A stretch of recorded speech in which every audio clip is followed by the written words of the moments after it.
Network is here. Hold no punches. I'm real revolutionary right now. Support this man, Black Media. He makes sure that our stories are told.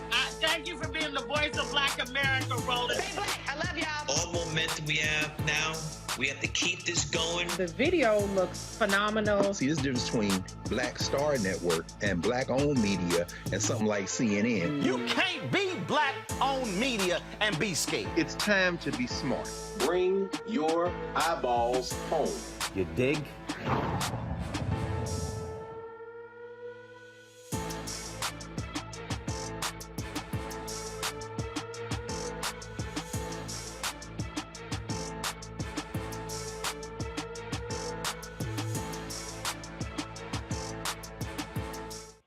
Today's Monday, March 14th, 2022. Coming up on Roland Martin Unfiltered on the Black Star Network.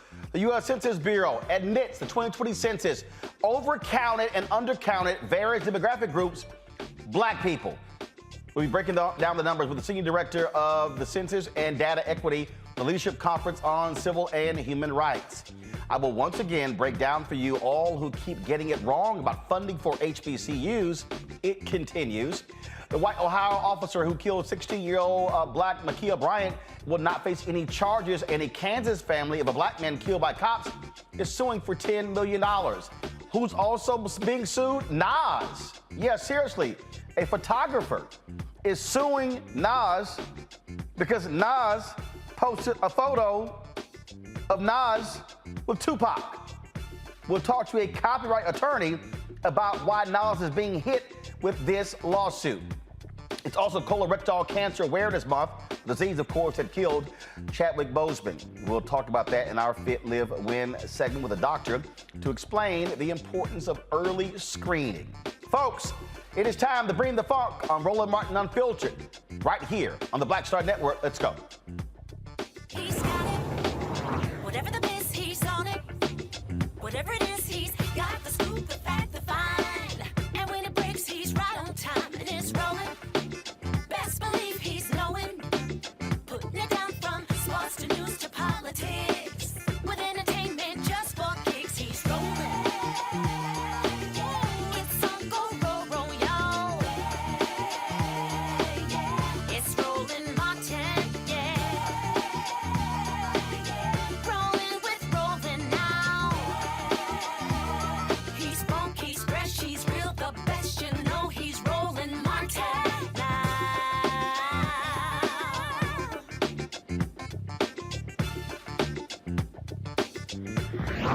Martin.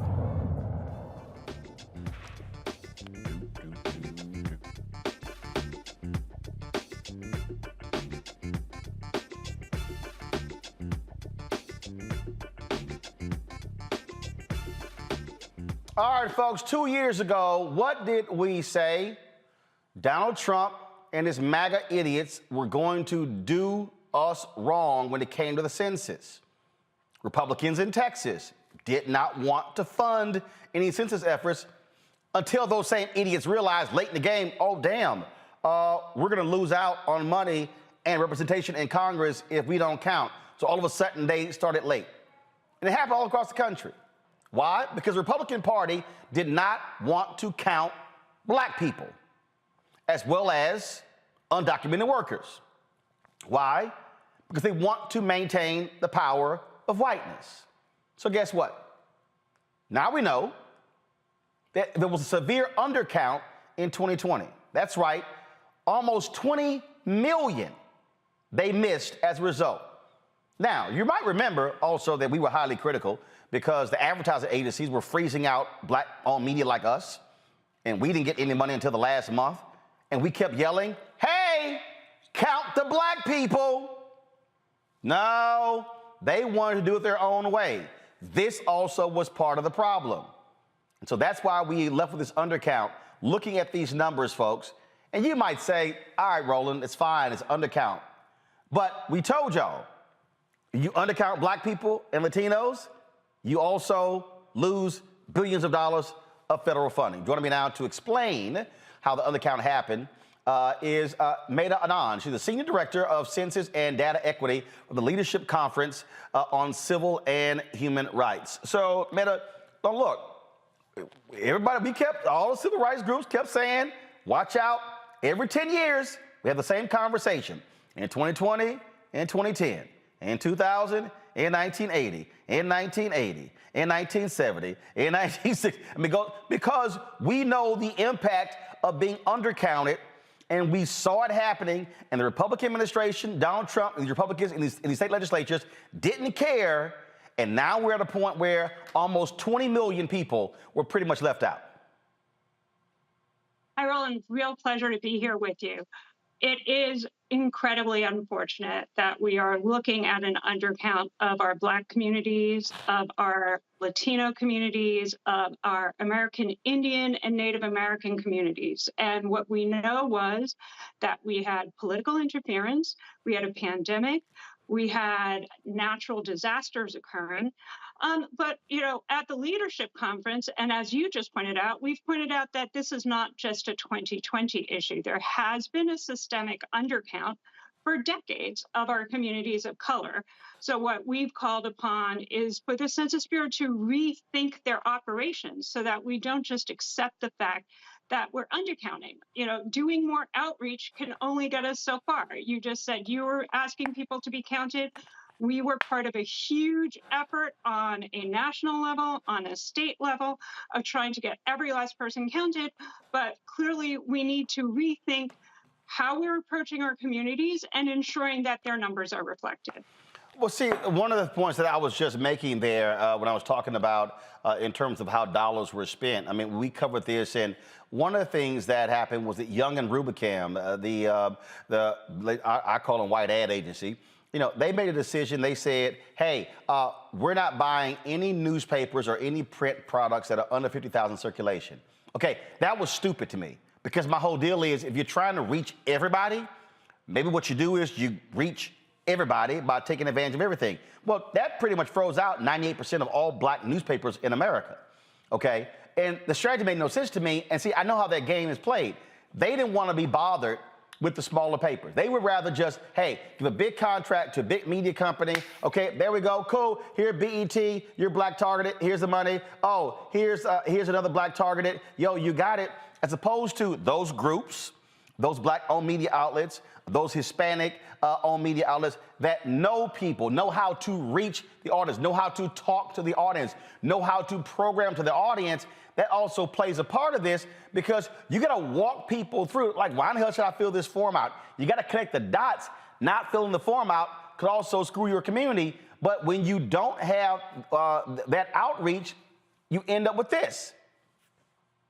Yeah, I mean, 100%. The core of the census campaign, and it sounds like you know this exactly, right, is relying upon trusted messengers. So we really need to encourage everyone, the Census Bureau, anyone we work with, that when they're planning this, that they're looking at the trusted messenger. You and I both know, or your audience knows, that there is a mistrust of the government. And there's a reason there's a mistrust of the government. So we have to rebuild that mistrust. And we do that through those trusted messengers like the ones you're talking about. And we need to ensure that their voices are being brought to the table.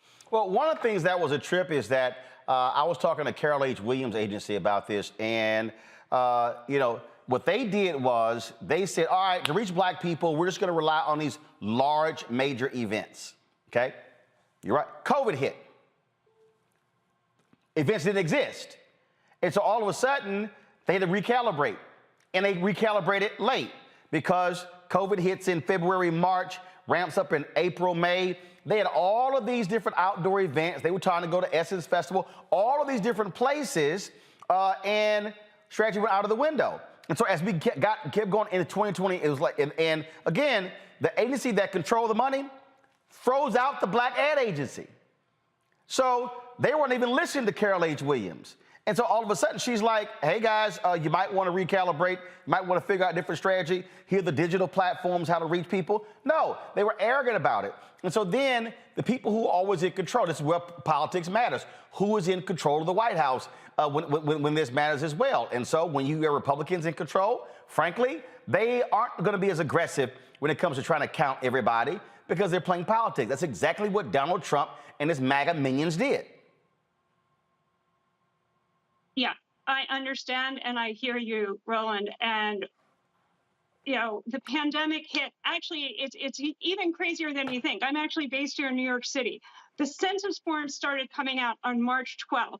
And I remember on March 13th being told to go home and being allowed to go back to the office in 2 weeks. And you and I both know what happened then, right? So there was that moment. There was that digital recalibration moment. I think it took everyone a minute. But I think when you have that moment, you have to be mindful of recalibrating for everyone, especially the communities of color. And also, talk about that citizenship question. That was a fight with the Trump folks. That also played a huge role in this as well. The huge concern was, as you allude to, that once that citizenship question was threatened to be added to the form, that our undocumented communities and others, mixed families, and by that I mean where you might have one undocumented family member, and the rest are here, you know, with their working papers, but no one will fill it out. What would this do? Why did the government want that information? But even more importantly, the Census Bureau had tested it and found that this was not a good question to add to the form, that it would lower the response rate. So yeah, many organizations went to court to fight to ensure that the citizenship question was not added, and it was not. But you know, a lot of people believe that just the mere concept of it being added led to fear in the undocumented communities and led to them not responding. Okay, so here's one of the questions that I keep seeing from my followers. So is there any way to actually, some say do a recount, some say do an adjusted recount, or is it a situation, nope, too late, we got to wait now 8 years? Well, a recount on a national level is not going to happen because the Census Bureau has determined that overall it was an accurate count. And this is because the overall number of people counted in the country seems to be more or less okay. It's off by an insignificant amount. Now, our concern here, of course, is that there was an undercount of the communities of color, like we talked about already. So what is left is really about like working with your local communities and figuring out how are they what are the formulas they're using to be funded, and advocating for funding in your own communities. All right. So then. I'm saying wait 8 years, right? It's about bringing the work local in the meanwhile, and meanwhile, take this moment that we're all talking about the census to say this, you know, let's rethink this. Let's make sure that we have everything in place in 2030 so that this is not repeated. All right, then. Well, look, we certainly appreciate it. Keep up the good work, and we're going to keep fighting the good fight as well. Okay, wonderful. Pleasure All right. talking. Thanks a lot. Take care. I'm going to bring in my panel right now, Dr. Julianne Malveaux, Dean for the College of Ethics Studies, California State University, LA, Dr. Omekongo Dibinga, Professorial Lecturer, School of International Service, American University, also Reverend Jeff Carr, founder of the Infinity Fellowship in Nashville, Tennessee. Glad to have all three of you here. Julianne, you are an economist, president emerita of Bennett College. You understand what happens when we get screwed with the money. And undercount, that's billions of dollars that don't go to people of color. Precisely, and I'm surprised that the Leadership Conference has decided that the number is insignificant. It really isn't insignificant, even if it's 1/10 of 1%. No. She didn't say they did. She said that the Census Bureau has determined that, not the Leadership Conference. Well, in any case, insignificant. A tenth of 1% is millions of dollars. Those are dollars that go to childcare. They're dollars that go to roads and bridges. It is absurd that this is okay. It's not okay, and we know it's not okay, Roland. You've been beating the drum about census count since 2019, really, talking about how if they didn't do the right things, this would not work out well. And of course, we know that COVID did make a difference, but they had contingency plans for everything else. They did not have a contingency plan for census, because when you have a contingency plan for census, you basically attack the status quo. What you have is old white people, they're dancing in the streets. They are dancing in the streets because basically they're the ones who are benefiting from this undercount. It is, again, something that, one of the things that I say on this show constantly, Congo, connect the dots, connect the dots, connect the dots. And I'm just going to say it. Let's just be honest. It's a whole bunch of people paid no attention in civics class. Okay? They didn't pay attention when it came to the three branches of government, when it came to how these things work. And so one of the things that we like to do on this show is to walk people through. And this was one of those perfect examples. And one of the reasons why I was going off, on Young and Rubicam on not spending the money is because I saw them just throwing millions of dollars at other folk. And what they were doing was just running ads. Yeah. What we were doing was educating people, walking them through, saying, this is what it means for your city, your school, your county, your road, your state.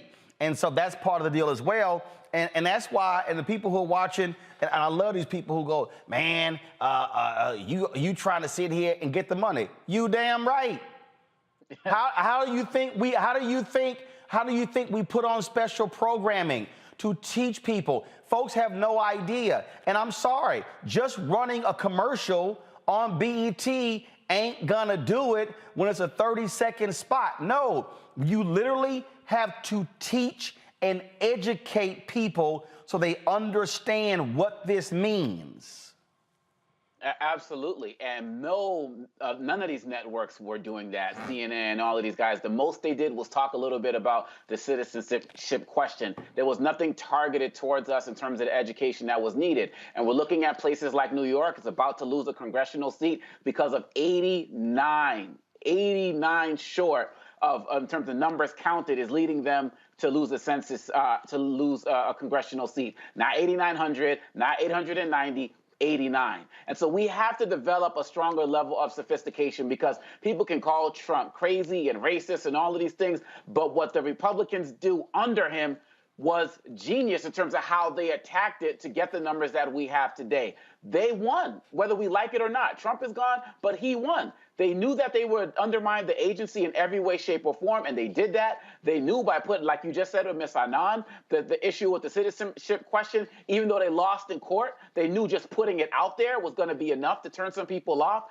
And one of the things that I think we need to talk a little bit more about in general with these issues, we're talking about the undercount, but I'm also finding myself curious about these overcounts, because these white communities and Asian communities are still getting overcounted. So are assumptions being made that, white fathers and whoever are in the home and that black fathers are not? Like, where is the overcount coming from as it relates to that? But you're absolutely right, you and your guest as well. We need to use this time for these next 8 years to have more education. The Bureau, now that it's run by Biden, they need to get more sophisticated and figure out new ways to get out there and collect this information, because we don't know who's going to be in power 8 years from now. And if we don't do that, we're going to continually be undercounted and continually be under-resourced in ways that you've been saying for years. If we're not going to get it now, I don't know when we're ever going to get it, but we have to keep speaking up on it. You know what, Jeff?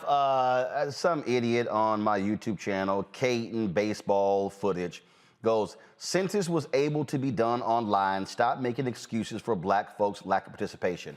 All right, so let me deal with that, because obviously Caton Baseball Footage is too dumb to understand what is happening in the real world. First and foremost, COVID exposed the reality of online. It exposed people who can get online and those who can't. You also have a significant number of rural Americans who don't have easy access to online. Caton, why do you think there was significant money in the American Rescue Plan for broadband in rural communities? But it's not just rural communities, it's urban communities. During COVID, we had a Montgomery, Alabama school board member who talked about the lack of computers, the lack of iPads, and the lack of broadband. They were literally using school buses to service Wi-Fi hotspots in communities. The problem that we have is we have some people, including some people who look like all of us, who are so arrogant that they don't understand everybody ain't like them. Everybody doesn't have a driver's license because some don't need one. Everybody doesn't drive. And so when you talk about driver's licenses and IDs to vote, well, we understand what that's all about. The same thing when there's this assumption that everybody is online. When I remember when one of the federal agencies were like, well, folks, they can apply for these jobs, just go online. Everybody can't get online. Everybody doesn't have a damn Android phone and an iPhone. Some folks actually still have flip phones. Some folks can't afford a cell phone. All they got is a home phone. Some folks don't even have a phone. And so that's what people need to understand. We're talking about this whole notion. And the thing, and a point of undercounting, Jeff, is not even, well, just go online. There are people who don't trust the process because they think, what's going to be done with my information? What if I have warrants out for my arrest? Or what if I'm on probation? Who's using this? There's fear of the data, and so you've got to be able to overcome the fear to explain to people, no, it's not being used that way. It's not law enforcement. You're not getting in trouble. That's an education process that goes into the undercount as well. Well, Roland, I think you really struck on a number of themes. All of them are intersectional, all of them are together, and all of them have meaning. And when I think about the census count and I think about the number of people who were over, as Omekongo said, those who identified as non-Latino white Americans, they're overcounted, and we were undercounted as well. You are absolutely right. Everybody ain't online. In 2018, 2019, we had a $9 billion transit proposal that was before the city. I was a part of the team that ended up defeating it because it was a regressive income tax that hurt the poor and the elderly. And one philosophy we took was, we're just going to knock on doors and talk to people. The other side spent $6 million in digital ads and getting in on the internet and putting banner sites up. We had $1.5 million and ended up winning almost 7 out of 10 people, because while those digital ads were playing, there was no beating having one-on-one conversations with people door to door. I used to say during that time, my mom was almost 90 years old. I said, my mama is excited because she got a flip phone. She's not sending text. She's not getting on the internet. And she represents a demographic of people who not only vote, but who participate in democracy when they are informed. And they also carry with them a circle of influence that is large and mass. So when we talk about our circle of influence, this ties back to what Dr. Malvo was saying. It ties back to what you were saying about media. This system that seems to be fixed to keep us from getting the information is what is continuing to harm us. When you set a meter and say a circulation of 50,000, and you set that, you can talk about this more, you also hear paid subscription, a paid circulation of 50,000. You've got 100 black newspapers who not only put an ad in the paper, but they have a conversation about it. They write editorials about it. They inform. How is it that they are left out of the process when perhaps a St. Louis American and 1 or 2 other people who can say we have 50,000 people are the only people brought to the table? It's part of a system, and we have to begin to ask the question, how can we break this system? How do we put people in place to make sure that in 8 years, we're going to show up in every way? Now, I want to show y'all again what happens when you got just some really silly people. Who is this fool here? Who is this fool here? I'm still laughing at this dummy. Somebody named Roland Ronald Martin, Lee making post, people famous. BS, smartphones are free when you're poor. Oh, wow. Say what? Wow. Which one of y'all want to take that one? Because wait a minute. These must be those Obama phones the right was hollering about Because I don't recall seeing a whole bunch of phones, smartphones for poor people. Julian, go ahead. This is the most hilarious thing, Marola. Why do you attract these fools? This is what I want to know. Where do these fools come from, and why do they come at you with their stupidity? We know full well that, you know, these things that you and I and my colleagues are addicted to, these iPhones and stuff, cost you about $1,000. And the average Black household earns less than $40,000 a year. Give me a you-know-what break.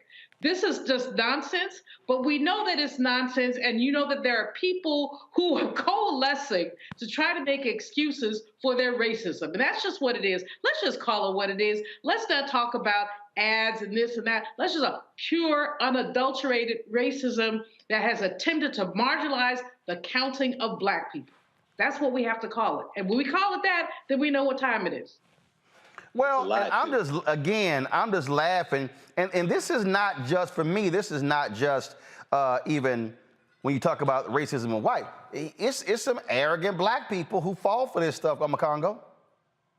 It's annoying, man. When we have these conversations, it could be anything. If we're talking about reparations or we're talking about something like this attitude of, well, I don't need it, so it's okay. Well, I got my Wi-Fi, it's okay. I got my 5G network. This idea to not look at the greater community in terms of services. It's like people get to the top or on their way to the top and they forget to look down at the place that they just were, or their family may have been generations ago. And we're never going to get to where we need to be as a community if we don't look at the mentality of doing this together. And so for all of y'all out there who are like, I got a cell phone, I got access to Wi-Fi. What about that phrase about the least of these at the end of the day? What are we doing to build everybody up? And like you said, Roland, some people can't get access to their ID. I've heard stories about people who are going to vote in some of these elections that have happened in recent weeks, and people are saying things like, you got to have your original marriage certificate from 30 years ago. I mean, they're coming up with all of these shenanigans to keep making it difficult for us to vote, for us to get online, for us to get access to things. And so those of y'all who are at the top, stop being arrogant and ignorant about the stuff that you got and use some of your resources to help the rest of us get it too. I just think it's hilarious when you hear all that nonsense. All right, y'all. Gotta go to a break here, folks. When we come back right here in Roland Martin Unfiltered, speaking of stuck on stupid, there continues to be people who are stuck on stupid. They just keep pushing out nonsense when it comes to HBCU funding. Last week, the Biden administration talked about the one-year anniversary of the American Rescue Plan. And all the people kind of like, Biden said Black HBCUs is going to get $45 billion. No, they didn't. So again, I'm going to walk y'all through the truth because clearly too many of y'all are listening to some loudmouth, uneducated trolls on social media, and y'all listen to some Black people in Black targeted media who simply don't know how to do the damn research. I'll break it down next, right here on Roland Martin Unfiltered on the Black Star Network.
I was in the telephone booth on 63rd and 3rd Avenue. Brought my coins in, and dial a number. Mrs. Parks, this is Richard Roundtree. Oh, yeah, yes. Well, you know, it looks like you got the role. I didn't know whether I'll go blind. Oh, really? Okay, well, wait. You can't tell anyone. Can I tell my parents? And I'm walking around town, and my fellow actors and models are saying, hey, you know what? Tree, I think I might have gotten that role. You hear this 2 or 3 different times. Right. Like, did he come? Well, wait a minute. Was I dreaming that? Or then Gordon calls me up. I call Gordon, and he says, we're having the press announcing you are the chef. I get in the limo, when I pull up and saw this, oh, Lord. What we used to call, I'm shitting in high cotton. Yes, in high cotton, yes. I get out, and all the press is there, and the actors, and I walk in, and Gordon announces, yes, this is Richard Roundtree. He's gonna play the character Shaft. Oh, magic.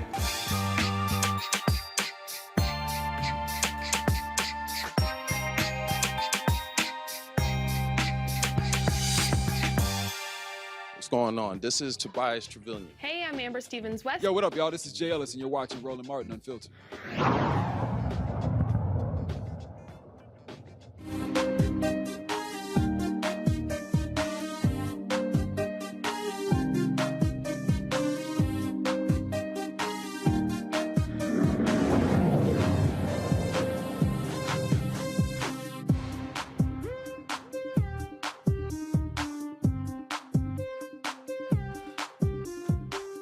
All right, folks, welcome back to Roland Martin Unfiltered right here on the Black Star Network. And so time for our HBCU Connect segment. This is where we focus on interesting stories that are happening in the world of HBCUs. And one of the big issues that we continue to hear about is funding.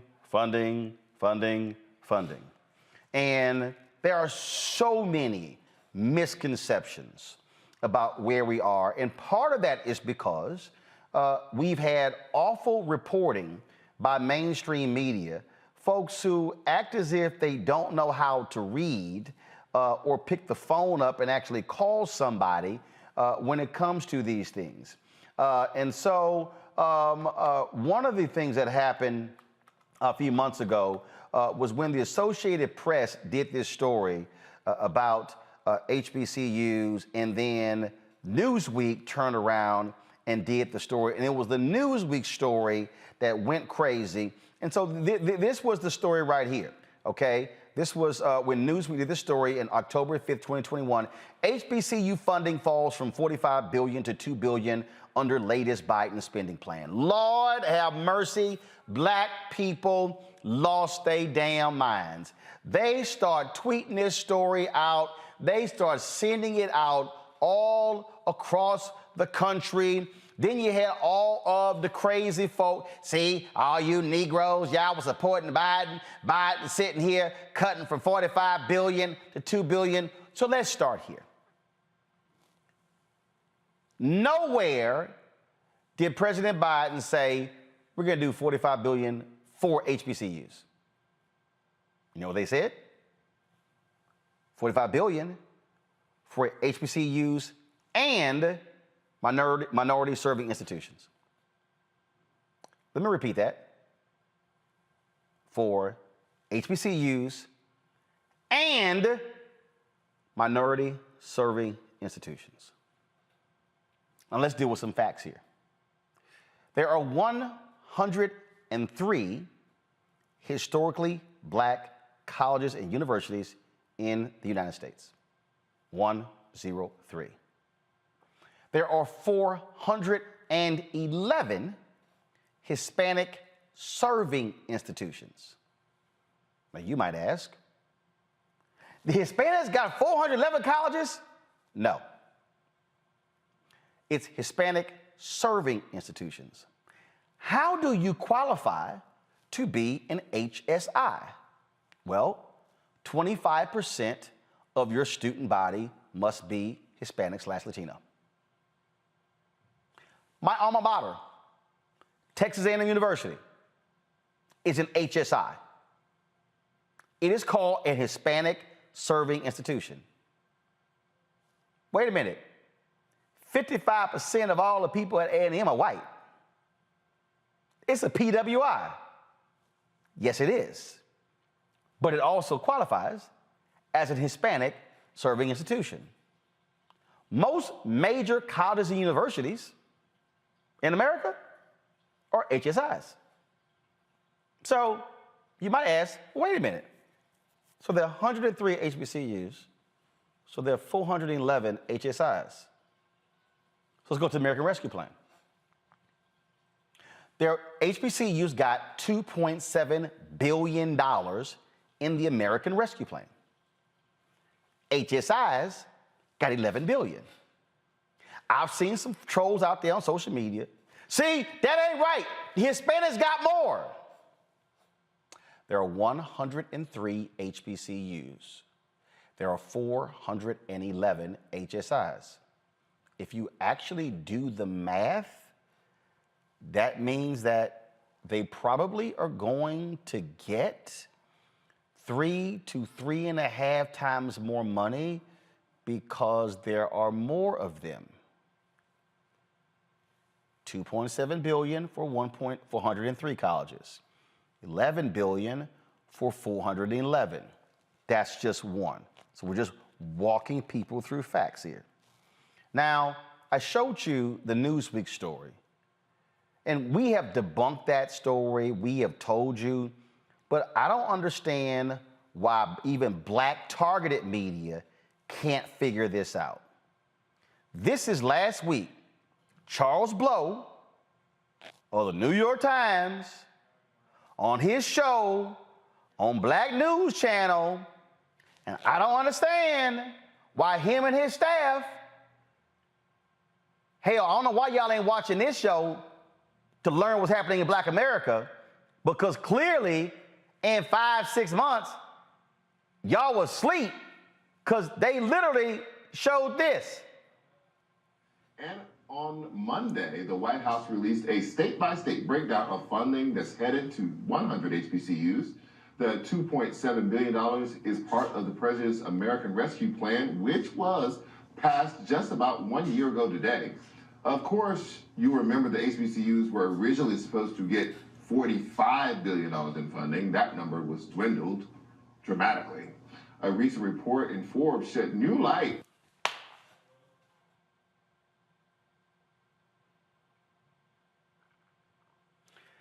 That story was from October, y'all. November, December, January, February, March. 5 months. 5 months. That story has been debunked. And Charles and you and your staff at Black News Channel, y'all still are getting it wrong. You're getting it wrong. And hell, they got a bigger staff than I do. Y'all, this makes no sense. And this is what I'm saying. This is the criticism that I have when black targeted and black owned media follows white mainstream news and the reporting on black people, and they end up parroting white mainstream news. So you black, you like, well, Charles Blow and Black News Channel said it, so it must be true. No, it's not. And so we're walking you through this. And so let me show y'all. Not only that, let me just play this again so y'all can understand what I'm about to lay out. Okay? Listen again. And on Monday, the White House released a state-by-state breakdown of funding that's headed to 100 HBCUs. The $2.7 billion is part of the President's American Rescue Plan, which was passed just about 1 year ago today. Of course, you remember the HBCUs were originally supposed to get $45 billion in funding. That number was dwindled dramatically. A recent report in Forbes shed new light. Come on. The American Rescue Plan was one funding source for HBCUs. $2.7 billion. That the only funding source? No. So pull the graphic up, y'all. So we'll explain to y'all what's in the American Rescue Plan for HBCUs, so y'all can see it. Here it is right here, okay? More than $10 billion to over 1,000 community colleges.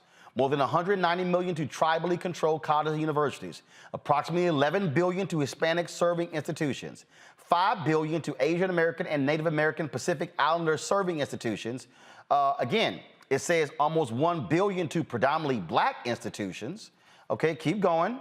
Okay, all right, so that's what we have. And then, of course, you have the individual breakdown when you start looking at the numbers, when you start looking at in terms of what each individual school got, and when you start breaking that thing down, and then what that begins to show, and I'm going to show you in a second what that looks like. Now, see, here's the deal. I told y'all the American Rescue Plan was one pot of money, okay? What's the operative word there?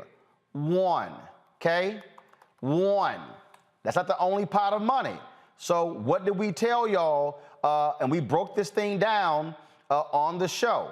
So let me help y'all out. Go to my computer, please. Okay, as you will see, this right here, y'all, is and if I can, let's see if I can zoom it in. Let's see here. What you're looking at right here is the actual spreadsheet that I received from Congressman Jim Clyburn breaking down the funding. Do y'all see? Okay, I'm gonna go back out to that one. That took it too far. Zoom out. Let's see here. Let's take it back in. All right, I'm gonna zoom in. I want y'all to see. Y'all see the top there? What do you see? Cap 5 forgiveness. Okay? Cap 5 forgiveness. That's the first column. The second column, CARES Act 1. The third column, CARES Act 2. The fourth column, CRRSA Act 1. CRRSA Act 2. Then ARP Act 1, ARP Act 2. That's 7 pools of money. 7 pools of money. In Cap 5 forgiveness, that means that the federal government forgave the loans to HBCUs.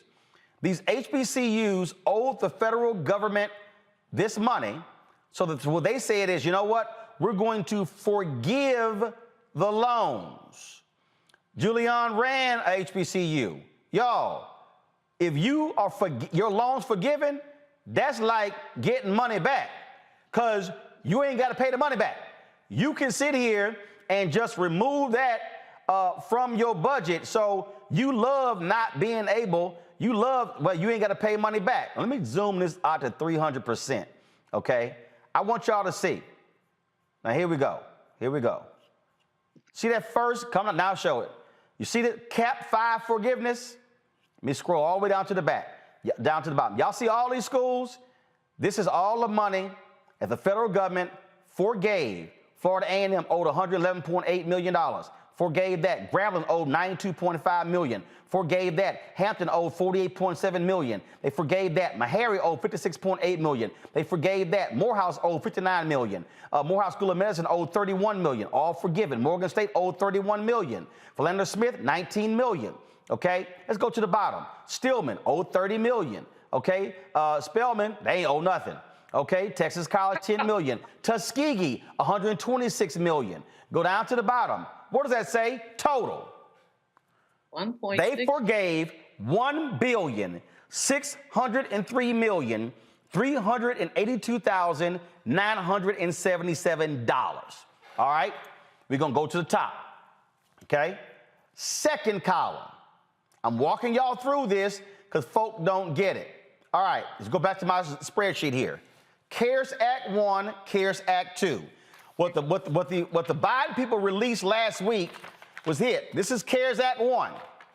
That $2.7 billion was CARES Act 1. Okay, back to my computer. I will scroll down. You will see here, CARES Act 1 and 2. This is what went to all of these HBCUs. Now, when you get to the bottom, you will see $352,575,000,000. So HBCUs in CARES Act 1 and 2 receive almost $1 billion. $575.5 million plus $352.7 million comes out to about $920 million, something like that. All right, we're gonna go back to the top, y'all. That's CARES Act 1 and 2. Let's scroll over. CRRSA Act 1 and 2. Let's scroll down. What do the HBCUs get in those two? They got $583.8 million, then $852.8 million. Y'all, right there is $1.4 billion in CRRSA. Let's go on to the top. American Rescue Plan 1, American Rescue Plan 2. Scroll on down. What does that come out to? $1 billion, $1.57 billion. That's the $2.7 billion right there. So, final column, total for all 7. Go to the bottom. I'm showing y'all real numbers. So, out of 7 pools of money, HBCUs receive $6,567,665,681. Y'all, that don't mean they're not gonna get money next year. And then the next year. So for all y'all listen to these fools saying, all the HBCUs, all they got $2.7 billion. No, go back. That's the number right there. $6,567,665. Now, let me blow y'all away. Okay? Julianne knows this well because she ran an HBCU. So, I love the people who yell, holler, and scream. So, Julianne, I'm going to do this here. So I don't have a larger calculator, so I'm just going to use this one right here. So 657,000. Go to my computer. So again, so this is how I want y'all to do. So right there, y'all, that's 6.5. That's 6.57 million. This is billion. There are 280,000 HBCU students. Okay, I put in too much numbers. 6.7 billion. Let me find my calculator. The 280,000 HBCU students. Okay, so if you take 6.87 billion, another one, divided by 280,000, y'all, you're gonna come out to 200. First of all, you're gonna come out to almost 24,000 per pupil. Again, so Julianne, what that means, that's out of the 7 pools of funding, HBCUs are getting on average 24,000 per pupil. Can you explain to people how that ain't chump change per pupil? Roland, that's cost of attendance for 1 year for a student at Bennett College. Cost of attendance, tuition, room and board is roughly $25,000. So that's cost of attendance. You know, because I called you one day hyperventilating and crying. When I was at WVON radio doing my morning show, y'all were trying to raise $30,000 to keep these girls in college. Yeah, because I had students that I was being required to put out because they had balances, and my job was to try to find the money because they were seniors.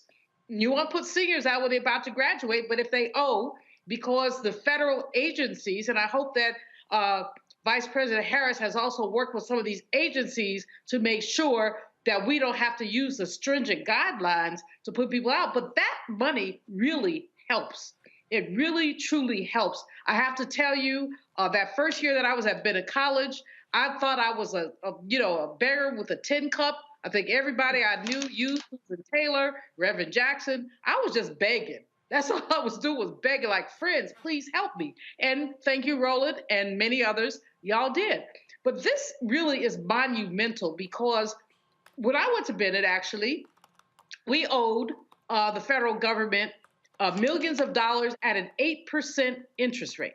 Now, praise the Lord, I'm an economist. And so what I said is we got to renegotiate this down to a lower interest rate. I didn't say we didn't want to pay because, frankly, some of our CBC members said, well, you got to pay. I was trying to get forgiveness then. And they said, you got to pay. I said, well, can we pay at a lower interest rate? And we were able to do a few things and maneuver some things to do that. But what many of our smaller HBCUs are saddled with this horrible debt that's a function of predatory practices on the part of the Department of Education. And I think that this is really, it gives HBCUs new life. It really does. It's so refreshing. I mean, I'd go back and be a president now under those conditions. And back in the day, I was like, okay, I'm up out of here because this is just too crazy. So no, Roland, you are absolutely right. And this reporting is absolutely right. And there's 7 buckets of money, and too many people want to just look at one bucket. There is also some tension. I work at an HSI right now, Cal State University, LA, of course. So hold on. Before you go there, I just want, because see, you mentioned Bennett. So here's what I want y'all to see right here. So when you look at this, before you go there, I want you to look at this here. Okay, let me find Florida. Give me 1 second. I just had it. Lord, where'd I move Florida? Okay, so here's the deal. When you look at this here, y'all see all them zeros for Bennett. That's because under this chart is state appropriations, state grants, total state funding. Bennett is not a state institution. It's a private college. What's that far right column y'all see? Federal COVID relief funding, right? Well, guess what, folks? Bennett College received, I think the number is, so you see right here, Bennett received $32.8 million.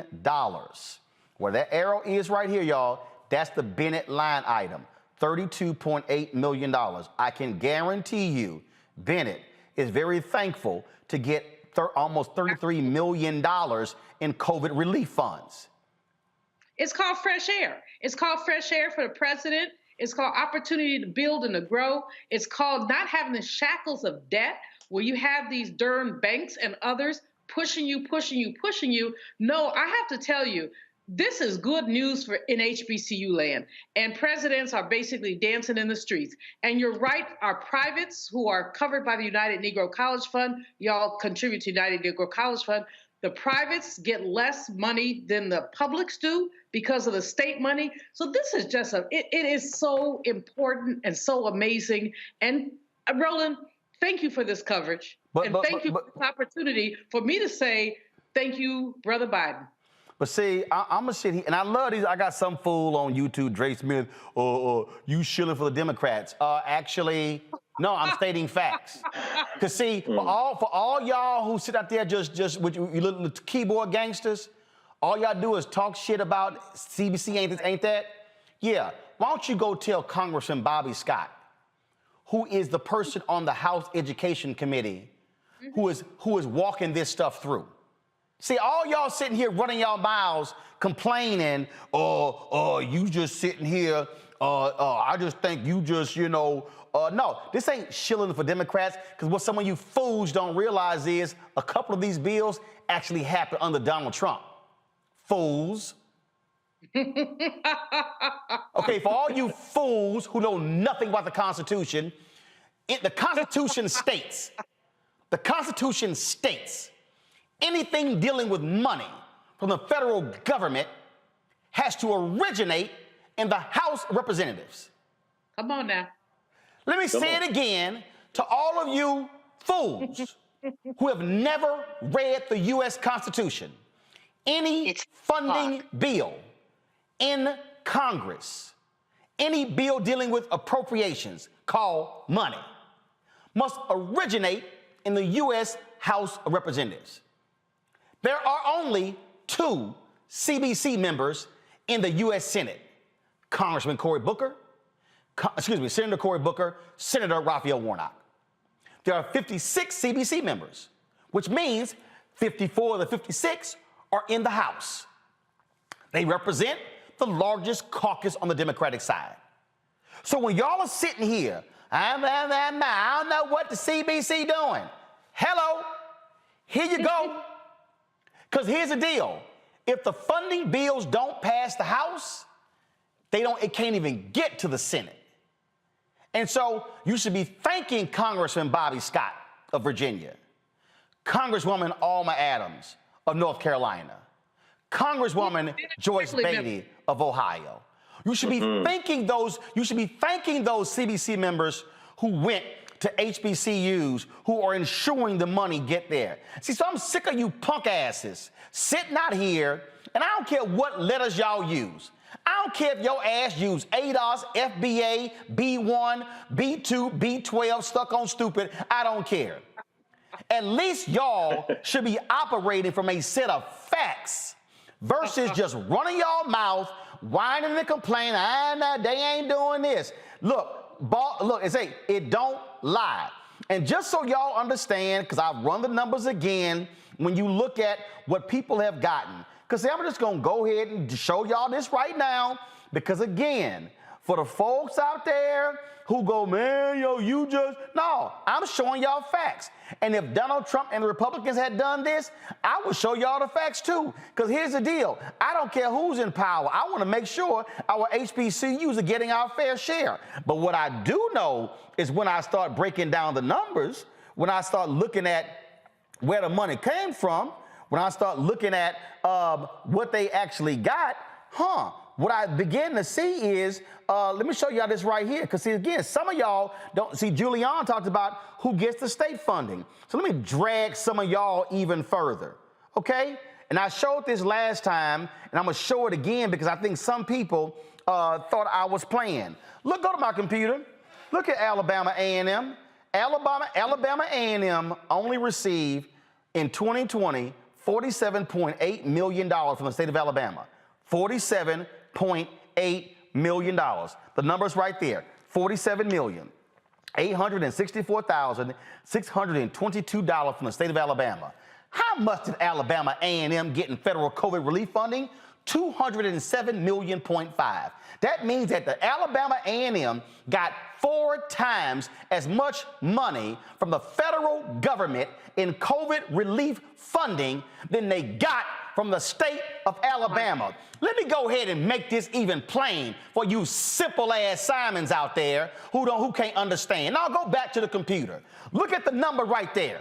What that means is that it would have taken Alabama A&M 4 years to get the amount of funding they got in 1 year in federal COVID relief fund. Go to the next line. Alabama State got $54.9 million from the state in 2020. They got $232.3 million in federal COVID relief funding. Y'all want some more? Let's go on down here. Let's see here. Florida A&M. Florida A&M received $136.9 million in state funding from Florida in 2020. How much did Florida A&M get in COVID money? $307.2 million. Again, it would have taken Florida A&M 2 years to get the amount of money they got from the federal government. Let's go on down here to, let's see right here. Grambling got see, I'm about to hurt y'all feelings.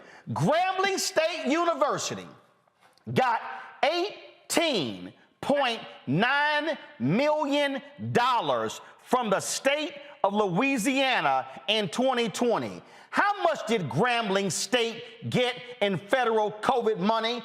$184.6 million. What does that mean? That means that it would have taken Grambling 10 years to get the amount of money they have gotten in federal COVID relief money. So for all y'all simpletons who want to sit here and say, I don't know what, you can't show me what they got. The numbers don't lie, y'all. They right here. They sitting in your face. Albany State, $29.6 million from Georgia, $95.8 million in federal COVID relief funding. Fort Valley State, $24.2 million from the state, $51 million. Savannah State, $24.9 million from the state, $80.3 million from federal COVID relief money. Y'all, I'm sorry. So I just need to understand, for all y'all out there whining and complaining about we ain't got this, ain't got that. And here, I'm not saying that's enough. I'm still not satisfied. But what I'm not going to do is disrespect the black folks in Congress who made this happen, because some of y'all stupid. Jeff, y'all can go ahead and comment. Man, look. First off, you're teaching a lesson here. And everyone here is teaching a lesson. I got a text from one of your great followers and supporters from the Bring the Funk fan club, Brother Carnell Scruggs. I'm shouting him out because he was so excited and my phone is blowing up. This means that people are saying this is information we need. This is information we needed to hear. This is why we are here today. This is why you got an expert with the spreadsheets showing you the facts. This is why you've got the wisdom and experience of Dr. Julianne Malveaux here present. The reason why is something that I teach people every week. I say that a proven practice outweighs a brilliant theory. We can talk all day long, but when it comes down to the numbers, when it comes down to people who have experienced this on the front line, that's who you listen to. For those who might want to get out there and troll in moments like this, and they say, well, yeah, brothers got it, brothers attacking each other, and Roland talking about another network. Listen, don't mistake animation for animus. We come from a culture where we can sit in the barbershop, we can sit on the street corner, we can sit in the church office, and we can go at it head to head, and we can leave there and not take it personally because we're getting to the truth. You have gotten to the truth here. Brother Carnell said, where can I find this spreadsheet? So make sure you share it with people, because people who are interested in getting this information and knowing the truth are interested in not only digging deeper, but dispelling the mythology that is out there. We gonna post. We gonna. This moment. Lauren Burke, she posted this. I put it out on Twitter. I'm gonna have my digital guy put this on Roland Martin Unfiltered, so y'all can actually see the spreadsheet yourself. Y'all can go down, and again, I don't know how Charles Blow and his people got it wrong. Hell, he went to Grambling. I mean, look, Prairie View. Look at Tennessee State. Tennessee State got $63.2 million from the state in 2020, and they got $115.5 million in federal funding. Prairie View A&M University, $72.3 million from Texas, $172 million from the federal government in COVID relief funding.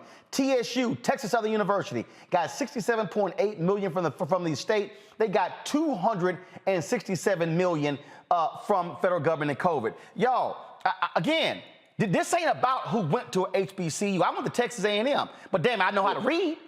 But here's the most important thing, Congo. I also know how to call black people in Congress and say, can you send me the actual numbers? See, I'm not interested in what the hell Newsweek said. See, I need all y'all to understand, okay? I don't need the Associated Press to tell me about black people.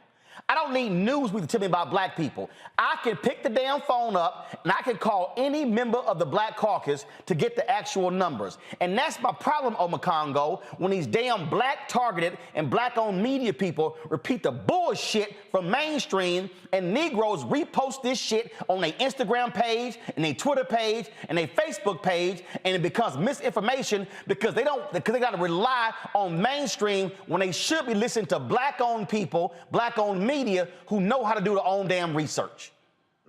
Hello. Most definitely. And if I recall correctly, that Newsweek story started from like an intern or something who was doing random work, and then the story picked up from there. And the fact of the matter is that people are still running with that 5 months after the fact. People are still going to try to use that to hammer Biden and get these young people to think that he doesn't support HBCUs. And the fact of the matter is, while Dr. Malveaux was at Bennett College, I was a student at Morehouse College. And I was working 2 or 3 jobs just to stay there. And I couldn't even finish my freshman year there because of financial issues. And so I've also lived this story. And so when we're talking about what's actually going on, people who are out here in the business, the CBC has to be the most unappreciated members of Congress, right? I mean, we don't get an anti-lynching bill, until we got it. It's them. We don't get the George Floyd bill. It's them. And no one's looking at the work that they're doing. Even though both of those bills passed the House, but they died in the Senate, so the CBC did move. Go ahead. That's right, where we don't have enough representation in the Senate. Hello, midterm elections coming up. So look, at the end every single day, with these hate crimes happening at HBCUs, the Congressional Black Caucus members are on it. Benny Thompson are on this. So when it comes to this money, look, everybody out there, when you did this segment last time, Roland, I copied it. I posted it to everybody. When you said you were doing it tonight, I sat back. I'm like, word, because class is in session. These are our institutions, y'all, and we got to get it right because people are going to do everything possible to cast aspersions and disrespect our HBCUs and disrespect our black representatives who are fighting for them every single day. And Biden has made good on this promise. Give credit where credit is due. Roland's #1 motto: you do good, I'm going to talk about you. You do bad, I'm going to talk about you. Either way, I'm going to talk about you. And this is a good story that needs to be celebrated. And when the spreadsheet is out, we're going to put it out there, and everybody needs to throw this in the face of everybody who says Biden doesn't give a damn about HBCUs. Numbers don't lie if you care to actually research the numbers. Julian, final comment before my next guest is waiting. Go ahead. I can make a really quick point. People diss the Congressional Black Caucus because of what they say they don't do. What we need to understand is what they prevent from having happened. Our Congressional Black Caucus stands in the gap when some crazy, white people block us. So let's not only look at what they do, but look at what they prevent, how they prevent foolishness and chicanery from going on. So I'm tired of people I don't think they're all perfect. At least 5 or 6 of them ain't worth 2 dead flies, to tell the truth, but I ain't gonna tell you which ones. But the fact of the matter is, at the end of the day, they prevent more nonsense than we ever will know about. And this the last thing right here. And again, I just want y'all to show how mainstream media fails us. This is Politico.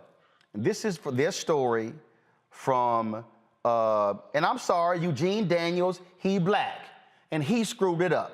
This is from November 9, 2021. Biden made huge promises to HBCUs. Can he sell its student on compromise? If y'all scroll down here in this article, it will tell you right here, y'all. Funding for the nation's, this is my last point. Funding for the nation's more than 100 HBCUs is one of the many things in the president's Build Back Better agenda. And from the point of its introduction in the spring, HBCU advocates and students had held out hope that President Joe Biden and Harris would deliver. Read this line: the $45 billion proposed for minority-serving institutions. Listen to me, y'all. That never said for all $45 billion was going to HBCUs. Right. Mm-hmm. It was for HBCUs and minority-serving institutions. Oh, here's also a fact check. The original plan from the Biden administration was what? 11 trillion. Y'all remember? Then it got cut to 5.5 trillion. Yep. Then it got cut to 3.5 trillion. Then it got cut to 1.5 trillion. Oh, what happened? The House passed the 1.5 trillion plan. The Senate didn't. So y'all, the bill never passed. How can you say, oh my God, it failed? It never got passed. Civics 101. Civics 101. Yes, sir. Y'all have got to, this is why, y'all, I keep telling y'all, stop listening to these so-called new black media people who don't call nobody, they ain't got no sources. They got no interviews because they don't check stuff. They read everybody else shit and then just talk on camera. No. We picked the phone up, got the email from the source. And so, if y'all care about HBCUs, you should be calling your House member. You should be calling your U.S. Senate member and say, get the Build Back Better plan back on so that money can go to HBCUs. That's what you should be doing. All right, folks. Next story, we're gonna talk about how in the hell can somebody take a picture of you and you post a photo of you, then they sue you for using their photo of you. That's what Nas is going through. We're gonna talk with an attorney who's gonna explain how that makes any sense whatsoever. Folks, support Roland Martin Unfiltered. Download our Black Star Network app. This is why you must support this show and Black-owned media, because we give you real facts. We don't give you BS. Every platform, Android phone, Apple phone, Android TV, Apple TV, Roku, Amazon Fire, Xbox One, Samsung Smart TV as well. Also, join the Bring the Funk fan club. Y'all, I went to the mailbox today. Look, a lot of y'all don't believe in Cash App, Venmo. Y'all can tell right here. All this was in the mailbox today. So if y'all want to sit here and send your check or money order, trust me, y'all gonna make me go through and deposit each one, sign and deposit each one of these checks electronically. And yes, I will, because this shit ain't Bitcoin, it's real money.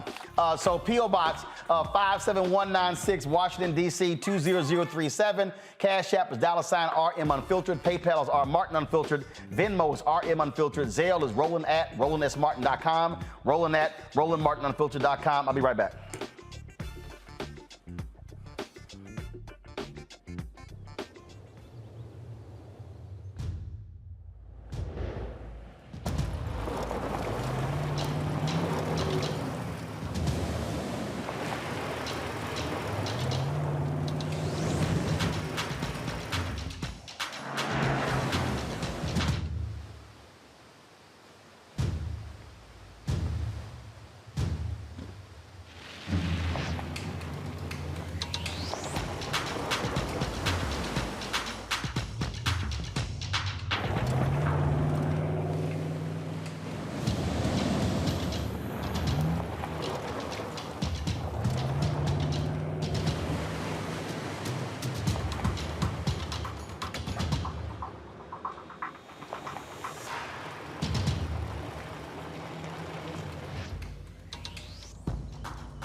Coming up on Get Wealthy, you'll learn how a business owner took ownership of her financial success and helped her employees too. You'll meet a CEO of $1 million company and how she took ownership of her financial success. I am the president and CEO of Civility Management Solutions, and it has opened up the doors to me to become an investor as well as a serial entrepreneur. Watch Get Wealthy right here on Black Star Network.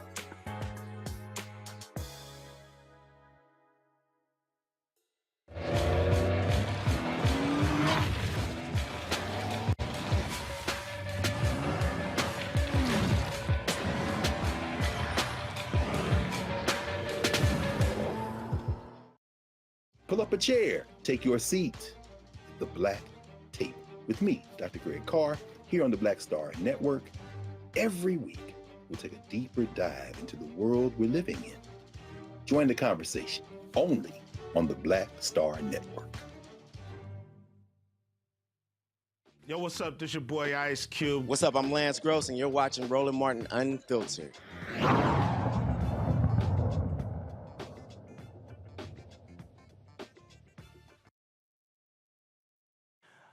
All right, folks, welcome back to Roland Martin Unfiltered on the Black Star Network. So, this has always been real interesting to me when we talk about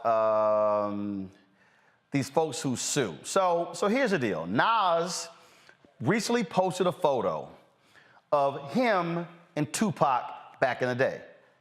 Now, let me say it again. This is Nas and Tupac. Well, Nas posted the photo on social media. Well, now Nas is being sued by the photographer, Al Pereira, who's claiming that the artist shared the image without his permission or licensing for his work. Now, the photographer claims the iconic image has diminished its value because he posted it on Instagram. Now, this same photographer has filed more than 450 copyright infringement lawsuits against different celebrities in the last 7 years. All right, joining us right now is Shay Lawson, intellectual property and entertainment attorney out of Atlanta. And so, Shay, I'm glad to have you on here because, this is what is weird to me. Somebody take a photo of me, but they own it, and it's me. How?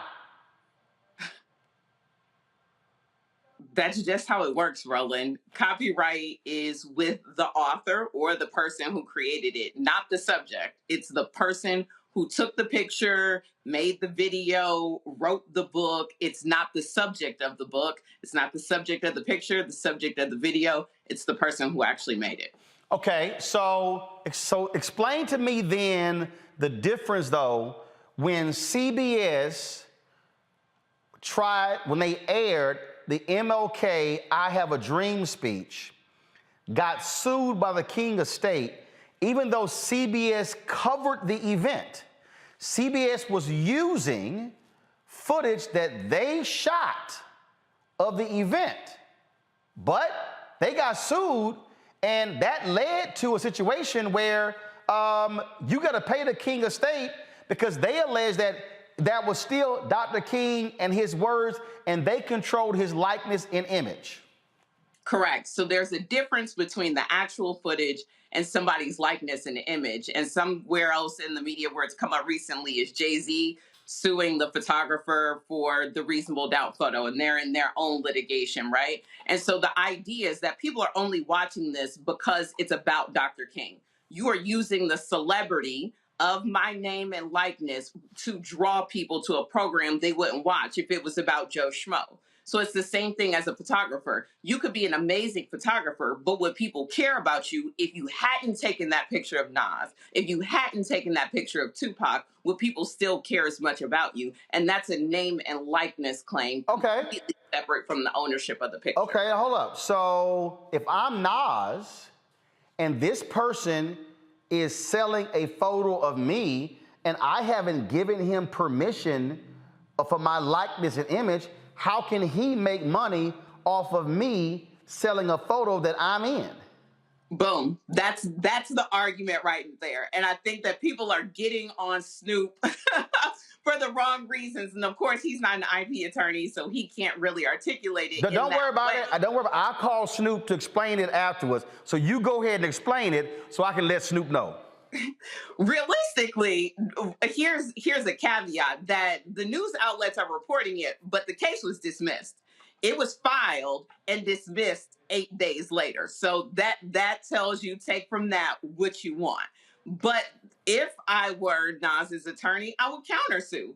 I would say that your notoriety came from me, from using this, that, we would have an ongoing battle. So as much as this is your picture, you are benefiting from the fact that it's me in the picture, the same way paparazzi benefits from these celebrities that they're exploiting every day. I mean, I know some celebrities who have taken a photo of them on the red carpet, let's say Getty Images, and then they'll take that photo and they'll have their name still on it, and they'll get sued saying, well, that was my photo. And the celebrity's like, yeah, but I'm the one in your damn photo.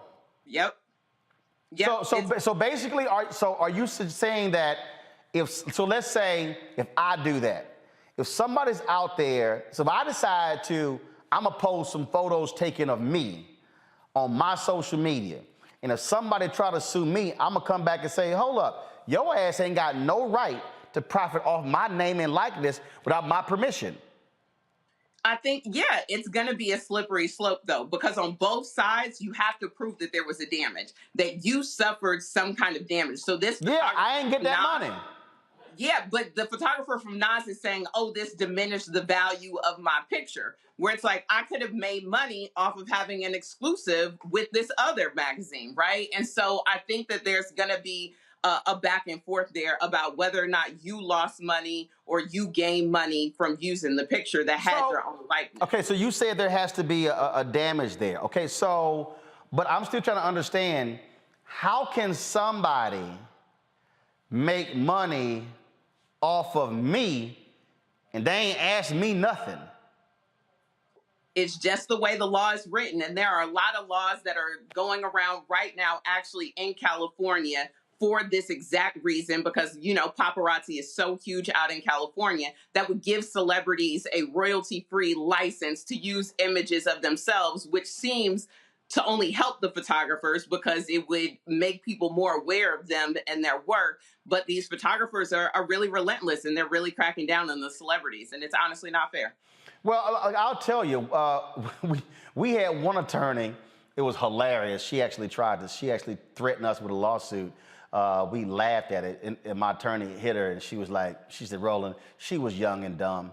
So what happened was, we posted, we had a special page dedicated to Scandal in its final episode. And we had posted these different links to stories on Scandal. Well, we posted a story to an ABC News story, just a link. And then what happens is, you know, when you post a link, the photo pops up. So I get a letter, them claiming that I used the photo, an unauthorized usage of the photo, and we had to show the idiot attorney, no fool, we posted the hyperlink. If you want to sue somebody, you better go holler at ABC. And of course, it came from AP or something like that. And so we just laughed them off. Of course, now granted, I had to pay my attorney to send a letter to them, but they literally were trying to sue, saying that we used the image. It was like, no, that's not how it works. When you post a link, the photo pops up. That's kind of embedded in the link. And so it was clear they were doing this, just trying to get money out of a whole bunch of different people using the same strategy.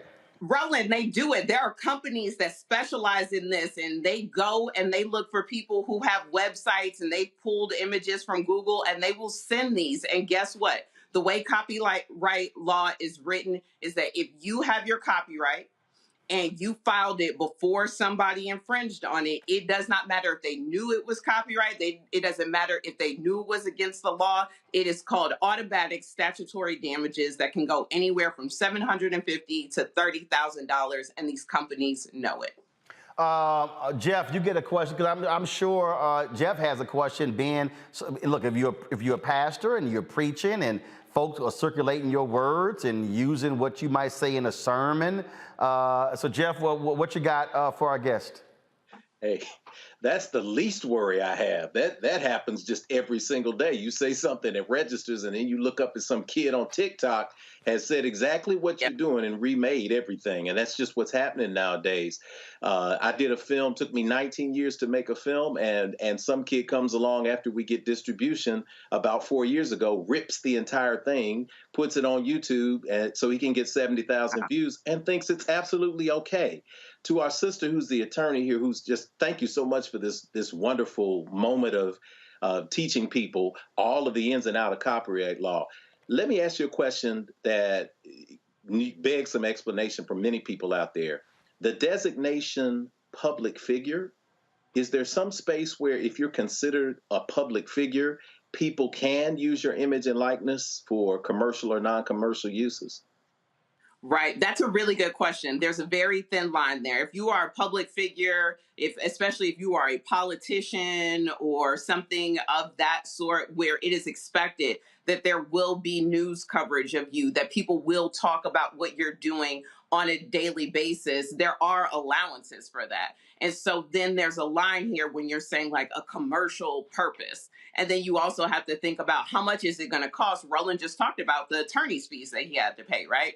So you also have to think about what is the enforcement cost of going and taking down and enforcing against everybody, especially if your stuff has gone viral. And so if you are a public figure, if you are a celebrity, you might be closer on the line of having a name, image, likeness, like a right to publicity, because that's like a false endorsement that you are using my face, my image, my likeness, my words in connection with your product, in connection with your company, in connection with whatever you're offering, that's leading people to believe that I endorse it, that I'm connected with it, that somehow brings more value to your brand because you're taking advantage of my celebrity. And that's the commercial line of, are you taking advantage of my celebrity by giving a false endorsement of your product or service or company by using my face, my image, my likeness, my words in connection with this? Awesome. Julian? So I often post pictures that are generic with my columns on my webpage, julianmalvo.com. I've been come at a couple of times and people say, well, this is my picture. It isn't theirs. I mean, it's like, as an example, I have a picture that says Wall Street because I wrote something about Wall Street. And these generic people came at me and they wanted like $300 for me to pay them for the picture that wasn't their picture. But I don't have unlimited dollars to fight this. What do I do about something like that? That's a really good question, Dr. Malvo. And you have to make sure that the things that you have a commercial license, that have a general comments license. There are plenty of websites like Pixels, Unsplash, places like that, where you can get royalty-free, kind of generic, they call them stock photos, that you can use for your works, because it doesn't matter how generic the picture is. It could be a picture of an apple, it could be a picture of a commonplace like Wall Street. But if someone can prove that that is their picture and they have the copyright registered, then they have that right to be paid for the usage of it. But there are plenty of places online where you can get royalty-free licenses to use pictures, to use video, and Unsplash and Pexels are just two examples. And that's where I would typically pull from so that you can kind of stay out the clear. You want to make sure that you own the rights to it or you have permission from the owner of the photography. Congo? This is very helpful, especially when you talked about the right to publicity, because I had some questions about that with the Jay-Z situation. You know, I teach a course on him at American, so I was following that closely. Thank you for explaining that. The question I have is, what do you do when you go into these sites like Getty Images and places like that, and you see a picture of yourself?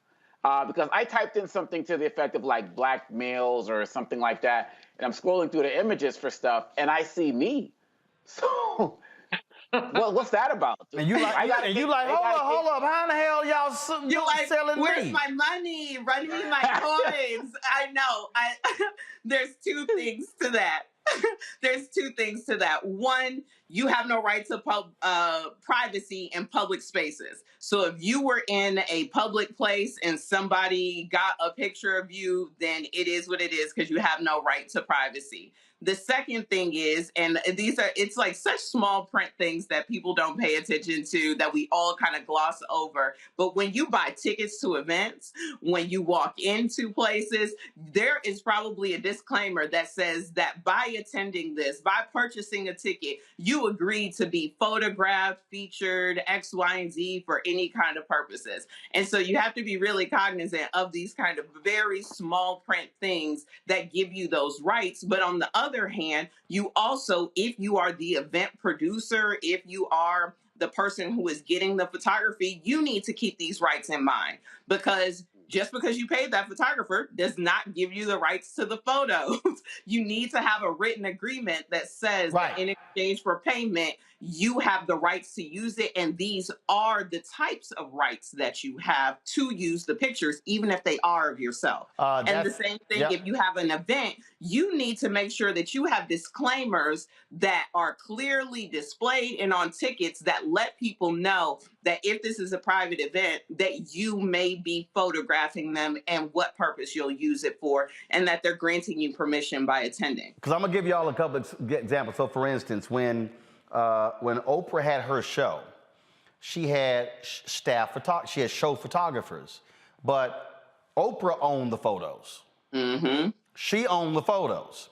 And it's interesting because when she had her radio show, well, not, she's still on Harpo, on the Sirius XM show. I did her show, and they gave me a copy of the show, but I had to actually, I could not use me on her show without their permission. Now, I was like, well, without me, shit, it wasn't no show. Because they had me on. I'm like, how in the hell I got to get permission from you for my ass on your show? And so I was like, okay, y'all tripping on that one. But one of the things that, so now look, Shay, I already know how you gonna come down on this, but I fought the lawyers at TV One all the time. I mean, we fought all the time. Trust me, me and lawyers fight all the time. Here's why. Because the lawyers at TV One wanted us to sign, every time we had somebody on the show to sign release forms. I said no. Here's why. I've done CNN, MSNBC, ABC, NBC, CBS. I've done all the networks. When I appeared on those shows, I never signed a release form. Their deal was, you come on our news show, this is our news show, you consent to come on. Never sign a release. So I kept telling TV One people, we have a news show. Why are we doing the whole release form? And here's why I didn't want to do that. Because it was the opposite. If you start walking, every time we interview somebody, they wanted us to literally go to an event, we might interview 30 people, and we got to have each person sign a release form. I was like, hell no. They consent to the interview. I said, we going to operate, and I talked to people at CNN, and they said that's precisely, I talked to the general counsel at CNN, I said that's precisely why they don't do that. They said because we are a news show. And it was so bad when we went from Washington Watch, which is our Sunday morning show, to a daily show. I said, let's use this clip of Colin Powell. They were like, oh, no, we can't use that. I was like, why? They're like, well, because he was on the show for this, and we didn't have a form. I said, y'all own the show. My example was when MLK went on Meet the Press. Trust me, NBC don't ask the king of state every time, hey, can we rerun that episode that MLK was on Meet the Press? No, they own Meet the Press. It's in their archives. They get to use it. And so we did battle all the time. And so I wouldn't do release forms for that very reason. Thoughts? Roland, I will fight you too. I will fight you. And they're thinking about their budget. They're thinking about getting sued. If a lawyer is after you about something, that's because the organization, especially an in-house lawyer, it's because that organization has been sued. They have a mandate and they're like, listen, you're not going to get me again. Every one of y'all going to sign this release. But here's the deal though. But here's the deal, Shay. I've done every major network. If MSNBC calls me today and say, Roland, can you do Tiffany's Cross show on Saturday? Yes. They do not send me a release form. But Roland, I mean, no shade to TV One, but they don't have them MSNBC dollars. They don't have them. No. See, no. It's not. So but again, no, it's not. It's not a question of the dollars, because here's the deal: the moment I consent to go on that show and I sit my butt in that chair. Yes, it is. Tell me. No. Tell me, how does it work? How does it work? Well, how does every other agency do it and been doing this for decades? No, because you can say, I did not realize that this was about this. I didn't consent, and I'll use the Colin Powell example that you gave. I consented to come on here to talk about this for this purpose, and you're using it for another purpose. So you need to cut me another check, or you need to cut my segment out. Don't lure me here to talk about education and then use this clip, to go promote something else. And so that's really why I want to have this consent form that says I can use this footage for whatever promotion. But again, these news networks, if we talk about 4 or 5 subjects, or if they say, Roland, we're going to cover this, and then another subject comes up, or there's breaking news, and we discuss it, that wasn't agreed upon beforehand, and they still use it. That's the value that you have there. That, to me, my point back to the dollars is that CNN, MSNBC, they can afford to fight you if you come back and try to sue. TV One doesn't want that smoke. That's really, in my personal opinion. I don't know the inner workings of. No. That's what it is. There. And guess That's what? my personal opinion. And I ain't give no damn form. I was like, we are not about to be walking around having 45 people sign on that. Let me tell you how crazy it was.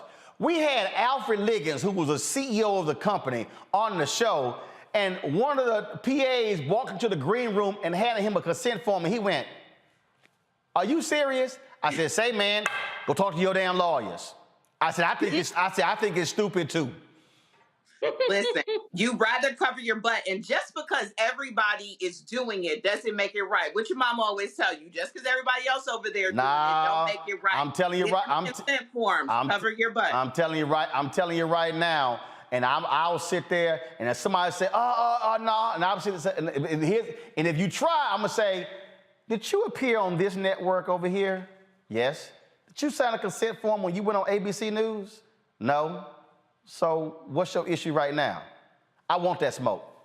You always want the smoke, Roland. That's the catch. I'm sorry. I'm not sitting there walking around them damn forums all doggone day. We got stuff to do. All right, hold up. Okay, I know somebody posted this here, and I've already told people this is stupid. Please explain to people the poor man's trade copyright don't work, where you think you can mail some shit to yourself, and then that represents a copyright. Well, here's the thing. Copyright exists actually at the time of creation. Your copyright exists at the time of creation. What is not helpful about this poor man's copyright is that if you do not register your copyright with the U.S. Copyright Office, you have absolutely no legal standing, nothing in court that will help you if somebody steals your stuff. Meaning you can't mail something to yourself and not open the envelope, and then that constitutes, you know. No, because you have the copyright already. Right. What you need is the registration so that you can enforce your rights when you go to court. That's why I keep people, folks like, "But can I mail it to myself?" It's like, no. And it's like, and that's what's crazy is that copywriting is one of the cheapest things and one of the most user-friendly sites on the government. They have a YouTube page. Copyrights are $65. Stop being cheap. If it's profitable enough that you think you should protect it, then go ahead and spend that $65 and file the copyright. And same thing when it comes to trademark, because what a lot of people don't understand, your logo, your color scheme, all of that sort of stuff, people may not realize. So the Undefeated, which was the black targeted website of ESPN, they recently changed their name to Anscape. I don't know who the hell came up with that damn name. It's a horrible name. It sounds like the cousin of Netscape. But what's a trip is because they want to do films, movies, documentaries, and things along those lines, they only own a portion, whatever portion of that they were originally doing, they control. Apparently that was like a store or something that was called the Undefeated, and they control that portion. So in order for them to do the other stuff, they had to literally change their name to do the other different things. And so a lot of folks don't think about that. Like somebody called me, like this website wanted me to change Black Star Network because they had Black Star in their name, and I was like, that ain't got nothing to do with me. I said, especially when I got my trademark. I got your trademark. They'll call me up if you didn't file your trademark. I got my sheet of paper, and what was a trip was I had to explain to them. I said, you do know that I could start products in 20 other cities and put the city's name in front of it and still launch it, and you can't do anything. I said, because you do know there's a thing called the Chicago Tribune, the San Diego Tribune, there's the LA Times, the New York Times. I said, they can't control Times. I said, they can control New York Times. I said, but if I wanted to launch the Houston Times, New York Times can't sue me. Now, I said, even if when it comes to font, see, that's the thing that trips me out when people don't quite understand that just because you got a name don't mean that nobody else can use any variation of that depending upon how you're using it and where you're using it. Yeah, it's really dependent. And I think there are two things that I want to mention with this, because you mentioned the logo and the graphic design. It's going back to like people not understanding the layers of copyright and trademark. Number one, if you get somebody to make your logo or make a graphic design for you, you still need a work for hire agreement saying that you own this logo that this person made for you. And you want to make sure that all the elements are original so that you can file the copyright if you can copyright it or trademark it, right? So that's number one. Number two, now let's just say that you're going to file for the trademark. You need to make sure that there's nobody else out there with it. And even if they haven't filed their trademark for it, they'll have what are called common law rights to it, where they still can come and try to enforce against you. Now, you might be able to get your federal trademark registration, but that prior user can still continue. That's why there's two Cracker Barrels out there, right? And so then even with the variation, it's like Nike basketball, Nike soccer, Nike women's, right? The core word is Nike. You can't be like, oh, no, I'm Nike Atlanta. The core word is Nike, and so you're going to get hit with the cease and desist. So you have to be smart about the context and the use and being aware of it. And even the point that you're making about undefeated versus the rest of the things that they're doing, trademarks cover different classes and services. So think about, I'm a member of Delta Sigma Theta Sorority Incorporated, and there are trademarks for Delta the airline, Delta the water faucet, and Delta the sorority, because they are three completely different goods and services. So just because somebody has a trademark in one type of thing doesn't mean you can't use it in another. All right, y'all, don't be cheap. Y'all better get y'all doggone lawyer to sort through this stuff. Yeah, we ain't doing them consent forms. All right, Shay Lawson. I'm trying to tell you, all right, sit there. I'm going to try to come after a brother. I'm like, y'all talk to them for free. Y'all ain't ask them for no check. All right, Shay, I appreciate it. Thanks a lot. Thank you, Roland. All right, folks, we come back from this break. Our Black and Missing for the day will also, Jane Campion, y'all, what the hell was she thinking with her comments last night, the Critics' Choice Awards? Now she apologizing to Venus and Serena. Also, folks, we lost a couple of folks. So in memoriam, Tracy Braxton, as well as Purvis the Blues Man Span. All of that on Roland Martin Unfiltered when we come back on the Black Star Network.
Hi, I'm Dr. Jackie Hood Martin, and I have a question for you. Ever feel as if your life is teetering and the weight and pressure of the world is consistently on your shoulders? Well, let me tell you, living a balanced life isn't easy. Join me each Tuesday on Black Star Network for A Balanced Life with Dr. Jackie.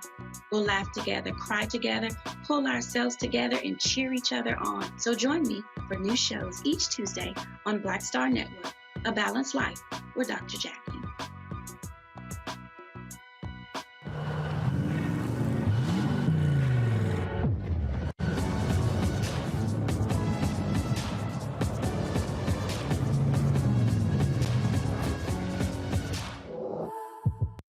Pull up a chair, take your seat. The Black Tape with me, Dr. Greg Carr, here on the Black Star Network. Every week, we'll take a deeper dive into the world we're living in. Join the conversation only on the Black Star Network. I'm Angie Stone. Hi, I'm Teresa Griffin. Oh, Roland. Hey, Roland, I am so disappointed that you are not here, first of all. Where's our dance? It's like we get a dance in every time I see you. And so now you're not here for me to dance with, sir. You and your ascot. I need it. I need that in my life right now. Okay, I love you, Roland. What's up? I'm Lance Gross, and you're watching Roland Martin Unfiltered.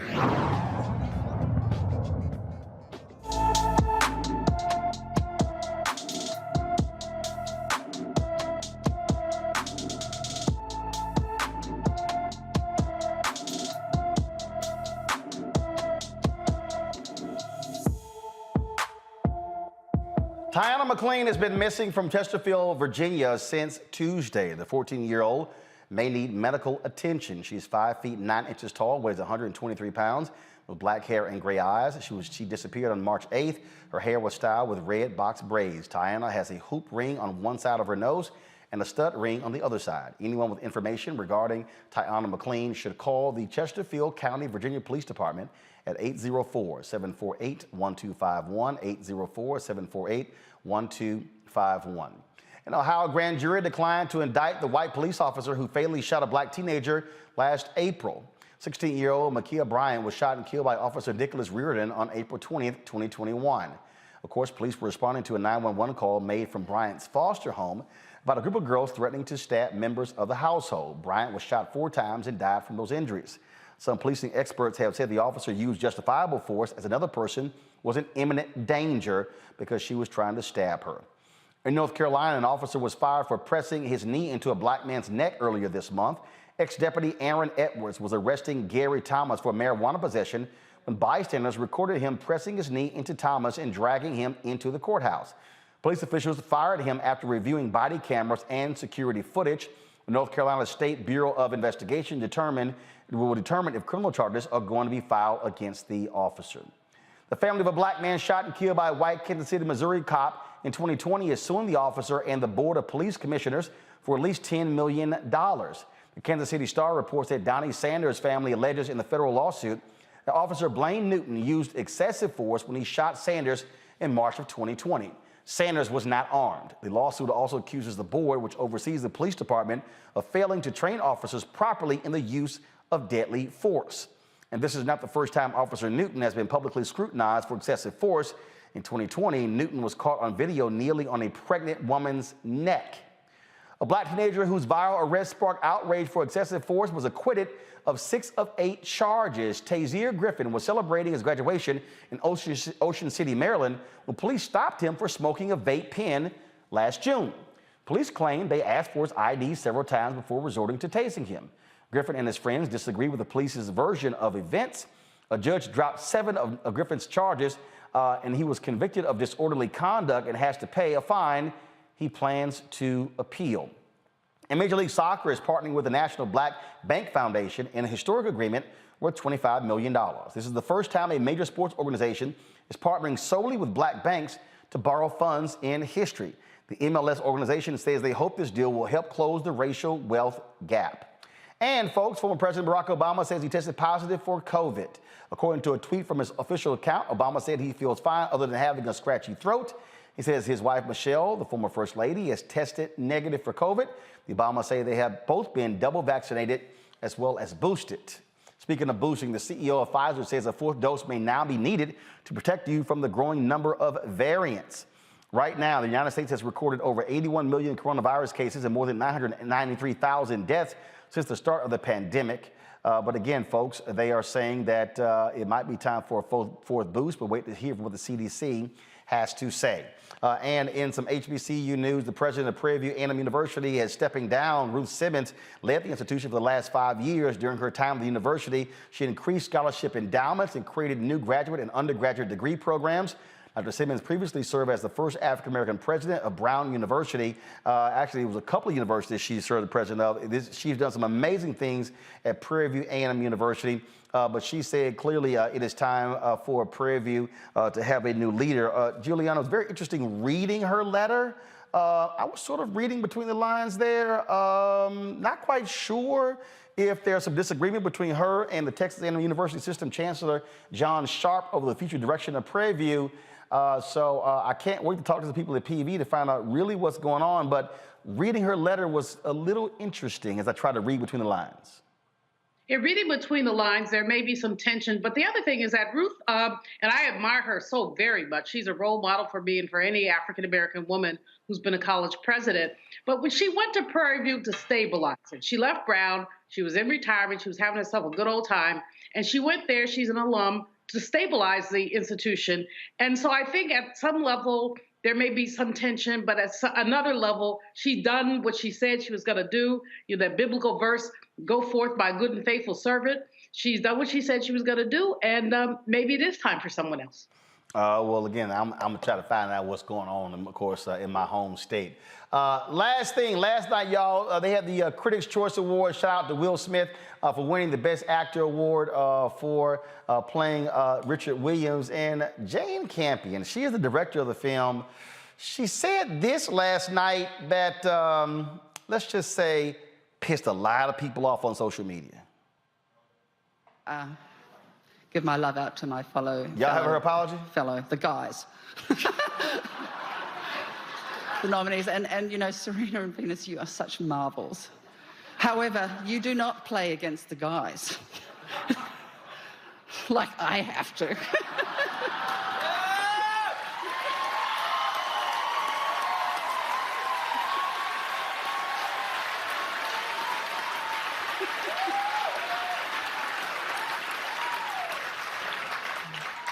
Kirsten.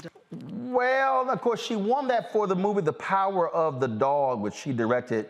She dropped this apology today. She said, quote, I made a thoughtless comment equating what I do in the film world with all that Serena Williams and Venus Williams have achieved.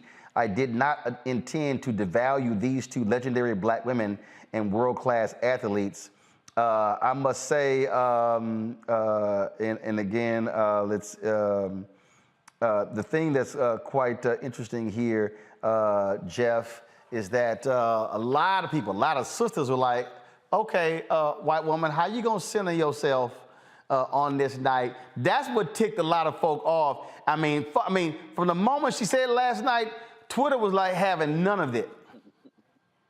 Let me tell you, that's not funny. There's no humor in any of that. I'm gonna take my glasses off so y'all can have an understanding of a couple of things. Number one, she was not misspeaking. What she was doing is she was using her gender combined with her whiteness to leverage the coming award season, to try to attach herself to a space where she made herself look like she's in some kind of battle that other women aren't in. I have a wonderful wife. I've got 2 sons and 3 daughters. So my household is primarily female. I'm going to tell you this if you didn't know this. If you are a black woman in America, you have been double and tripling battling men all of your life in every single area that you strive to achieve in. So it's not funny. It begs for us to really analyze it on a deeper level, because the difference is black women have to battle people in business, in family, in industry, in spiritual communities. The Williams sisters themselves have had to battle men since they were children. I remember the interviewer that was continually trying to break Venus's spirit, and the dad had to come in and say, no, you're not going to break her spirit. So they fought line judges. They've fought people with endorsement deals. They fought people in business and industry in many ways, much more than you ever could fight a man, because you also have the complexion for protection. So I'm so glad that people rose up and said something and spoke out. And it's not going to work out well for Jane Campion in the long run. Omekongo? That's real talk, man. Look, at the end of the day, you have no reason to single them out like that. You're trying to be cool. You're trying to be cute or whatever. At the end of the day, Venus and Serena Williams, first of all, they could have beat a lot of men, to be quite honestly, because they're just amazing. But really, at the end of the day, when you try to single out, whenever you have that butt in there, As Joe Madison says, you're underestimating, marginalizing, and minimizing the accomplishments of these incredible women. And for everything that they've done in the community, for everything that they've done for the sport, for everything that they've done in the field of business, they should be celebrated and lauded, period, bottom line. And the fact of the matter is, yes, we know that white women experience discrimination in different ways, but we also realize that when it comes down to it, whiteness tends to prevail. So the barriers are just not the same at the end of the day. You should have got called out for it. You deserve all of the smoke that you got from it because you went straight up the chimney and got all the smoke, and now just leave it alone and move on. Straight up. Well, Julianne, factually, she's also incorrect because Venus and Serena have also played mixed doubles, which actually competes against men. To Jeff's point, it is true. They've had to battle a largely male hierarchy in tennis. And so, yeah, they might not be playing men on the court in terms of across the net, but they've been dealing with male judges, referees, umpires, publicists, and also people, executives with these sports brands as well. So, yeah, they've been battling men. Clock. You know, white women are the mothers, daughters, sisters, and wives of the white men who exploit us. And let me repeat that they are co-conspirators with white men on the exploitation of Black women. This woman needed to be, well, I don't advocate violence, Reverend Carr, but pimp slapped. Somebody to have a paper bag party with her. I mean, she had no right and no reason to call Venus and Serena out. It was just, as Obakongo said, trying to be cute, trying to be funny. It was not cute. It was not funny. It spoke to her ignorance and to her insensitivity, and it ought to disqualify her from any other award she's up for. Well, one, that's not going to happen. But here's the deal. Jane can make her point because there have been very few women who've actually won Best Director awards. You can make the point without trying to reference Venus and Serena. So make the point, your knee on my neck. But it ain't got nothing to do with, okay. Leave us out of it. Right. It's like, just make the point, because here's the deal, and the men you competing against are white men. Because if you go down the history of Black people who have been nominated for Best Director, Ava didn't get it for Selma. You can only count, what, 3, maybe 4? I think 3. No John Singleton. I think Jordan Peele. I think Steve McQueen. I think Steve McQueen. McQueen won. I think it's 4. Barry Jenkins may be nominated. So I think you only have 4 black African Americans ever nominated for director. So Jane, boo, stick to your own tribe. All right, y'all, when we come back, Chadwick Boseman, he died from colon cancer, very young age, 43. We'll talk about the importance of getting checked for colorectal cancer next in our Fit, Live, Win segment on Roland Martin Unfiltered, right here on the Black Star Network.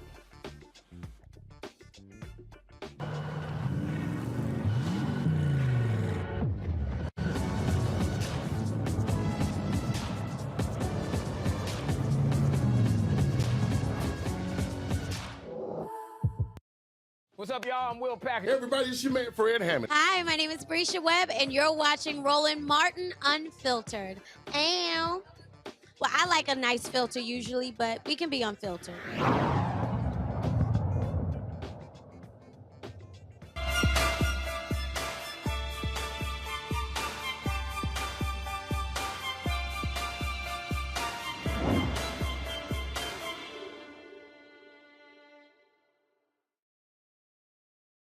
We're shocked and stunned when we got the news that the great actor Chadwick Boseman had died at the age of 43. He did not reveal his cancer diagnosis. We found out literally when he passed away in 2020. He was only 43 years old. It caused many people to say, oh my God, how young. He had contracted it about 5 years previously when I did the Q&A with him at Howard University. For Thurgood, and also in Baltimore. And I think even when we go back to get on up with James Brown, when I interviewed him as well, no idea that he'd been battling colon cancer.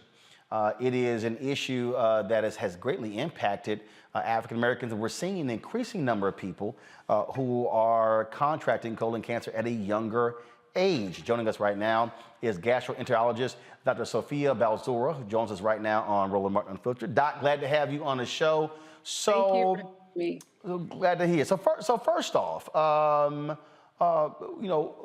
let's talk about the numbers. What are we seeing in terms of who is more likely getting colon cancer, and can folks explain why we're seeing so many younger folks? Yeah, I mean, that's a great question. Unfortunately, colon cancer is so incredibly common. It is the second most common cancer killer in America. And we see that Black folks are more likely to get it, 20% more likely than white people to get it, and 40% more likely to die from the disease. Why?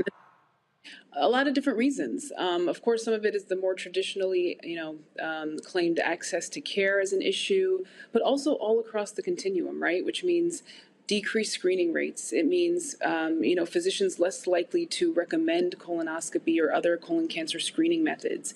It means getting to the surgeon after one's been diagnosed and being followed after that diagnosis. So there's so many time points where things get lost and it results in poorer outcomes. So let's talk about, we talk about getting a colonoscopy. Years ago, Katie Couric actually did one live on the Today Show because her husband had died of colon cancer, and she became a huge advocate. So talk about that procedure. Do they put you under? Are you awake? How long does it take? Do you have to take the day off? Stuff like that. All great questions. So I think the most important thing to stress is there are different ways to screen for colon cancer. I think colonoscopy is probably one of the most common methods of doing that in the U.S. And that's a procedure, it's a minimally invasive procedure, which means it can be done in an office setting. Most of the time you are sedated, which means you get a medication that people say gives them the best sleep of their life. The procedure itself usually lasts around 30 minutes or so, and we take a flexible camera, and after you're asleep, we insert it into the large intestine, and we look for tiny abnormal growths called polyps. And so when we talk about colon cancer screening, the important thing to understand is that it can actually prevent colon cancer from occurring. So colon and rectal cancer start out as this small, tiny polyp in most people, and it grows over time. And so if we're able to remove that polyp before it becomes cancer, we can actually prevent the disease altogether. Now, I was reading a story, and I believe the way Chadwick found out there was blood in his stool. So what are common in terms of this? What should we be looking for? What's abnormal? And so what are those typical things that if someone may have colon cancer, what are we looking for? So it's important that you bring that up. I'm glad you did, because most colorectal cancers actually present without any symptoms. But these types of things should absolutely bring you to the doctor no matter what age you are. As you mentioned before, blood in the stool. If you got blood in your stool, go to the doctor. I don't give a damn. Exactly. Don't try to guess what that is. That is never normal. It doesn't automatically mean colorectal cancer, but it means that you need to tell, a healthcare professional about it so you can figure out why that's happening. So definitely blood in the stool. A change in your bowel habits, meaning are they bigger or smaller caliber than usual? Are you going more and less frequently? And we're not talking about a one-off, right? You ate something that didn't agree with you and then you had more bowel movements than normal. But we're talking about this consistency of abnormal bowel habits from your usual. Unexplained abdominal pain. All of a sudden you're suffering from belly pain and you don't really know why it's happening, right? Weight loss that you didn't expect. So not from exercising more, not from eating significantly differently in terms of being more healthful or healthfully conscious, and you're just, putting off weight for no clear reason. Those sorts of things, absolutely you should mention to your doctor. And again, when we talk about these early onset colorectal cancers, meaning like Chadwick Boseman, unfortunately, and many others who are being diagnosed with colorectal cancer under the age of 50, unfortunately, we're seeing this more and more. But a lot of times, these young folks actually have symptoms, the symptoms that we just talked about. And either they're ignored by their doctor or the patient themselves don't see it as a big deal because they're young and healthy. But absolutely, if you have any symptoms or any concerns, any family history of colorectal cancer, please discuss this with your doctor or your primary care practitioner to discuss when you should get screened, when a colonoscopy or other diagnostic tests are warranted. Last question for me, then I'm going to go to my panel. age. Yeah. When do we, like for instance, very interesting, when we talk about prostate cancer, they begin to change when they ask, well, do you have a family history? If not, they say, look, you can take the PSI test and see what it shows. But for colorectal cancer, what age should we start? Is it different for men and women? Is it different for African American men and women? Okay, so we say 45 is the new 50. So that means that as a Really? Yes, 45 is the new 50 when it comes to colorectal cancer screening. So now for people who are considered average risk, which means they have no family history of colorectal cancer, no genetic mutations that make colorectal cancer more likely in that individual or their family, if you don't have a history of Crohn's disease or ulcerative colitis, you need to get your butt to the doctor to get screened at age 45. And hold on, if you have no history. Yes, no history. Yep. Damn, I'm hold up. When did the 45 come out? I'm 8 years behind. When did the 45 come out? I hadn't heard 45 before. Yes. So, actually 45 has been the age that's been recommended by many, national gastrointestinal organizations like the American College of Gastroenterology, among others. They actually recommended 45 for African-American black folks for years now. And only recently has the age dropped to 45 for everyone across the board. See, I got black doctors. I ain't heard 45, so I'm just letting you know. Okay, all right. So yeah, so that's why we're here. That's why we're here to discuss this, because I think it's something that a lot of people actually are not aware of. And, the issue is as I said earlier in the segment, Black folks have a higher chance of getting the disease, have a higher likelihood of dying from it. And so we need to educate not only the community, but also the people who are recommending colorectal cancer screening. We need to understand that the age is 45. If you leave with no other information today, understand that you need to get screened at age 45 if you're of average risk, and even earlier if you have certain risk factors, as I alluded to before. Julian, you first. From what I understand, Black men are a third more likely to get colorectal cancer, and doctors are not necessarily steering them in that direction. But then you've got this stuff on TV where they have this little box that says you don't have to get a colonoscopy. You can leave your stool in a box and mail it. That sounds nasty to me. But anyway, you mean the home kit? Because some people are asking that in the chat. Julian, go ahead, and Doc will answer. Go ahead. But first of all, it sounds gross to put your stuff in the box and mail it. But is that more effective? Is it really useful? It seems to me that there's something off with that. So help me out.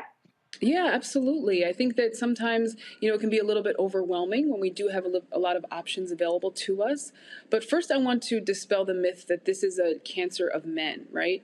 Essentially, men and women are of equal likelihood of getting colorectal cancer in their lifetime. So both men and women should both start getting screened at age 45 if you're of average risk.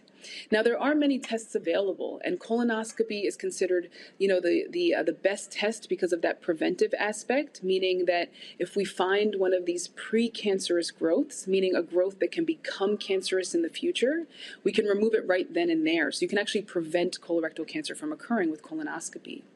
But some people prefer not to have a colonoscopy because it is a procedure. You do have to take the day off of work.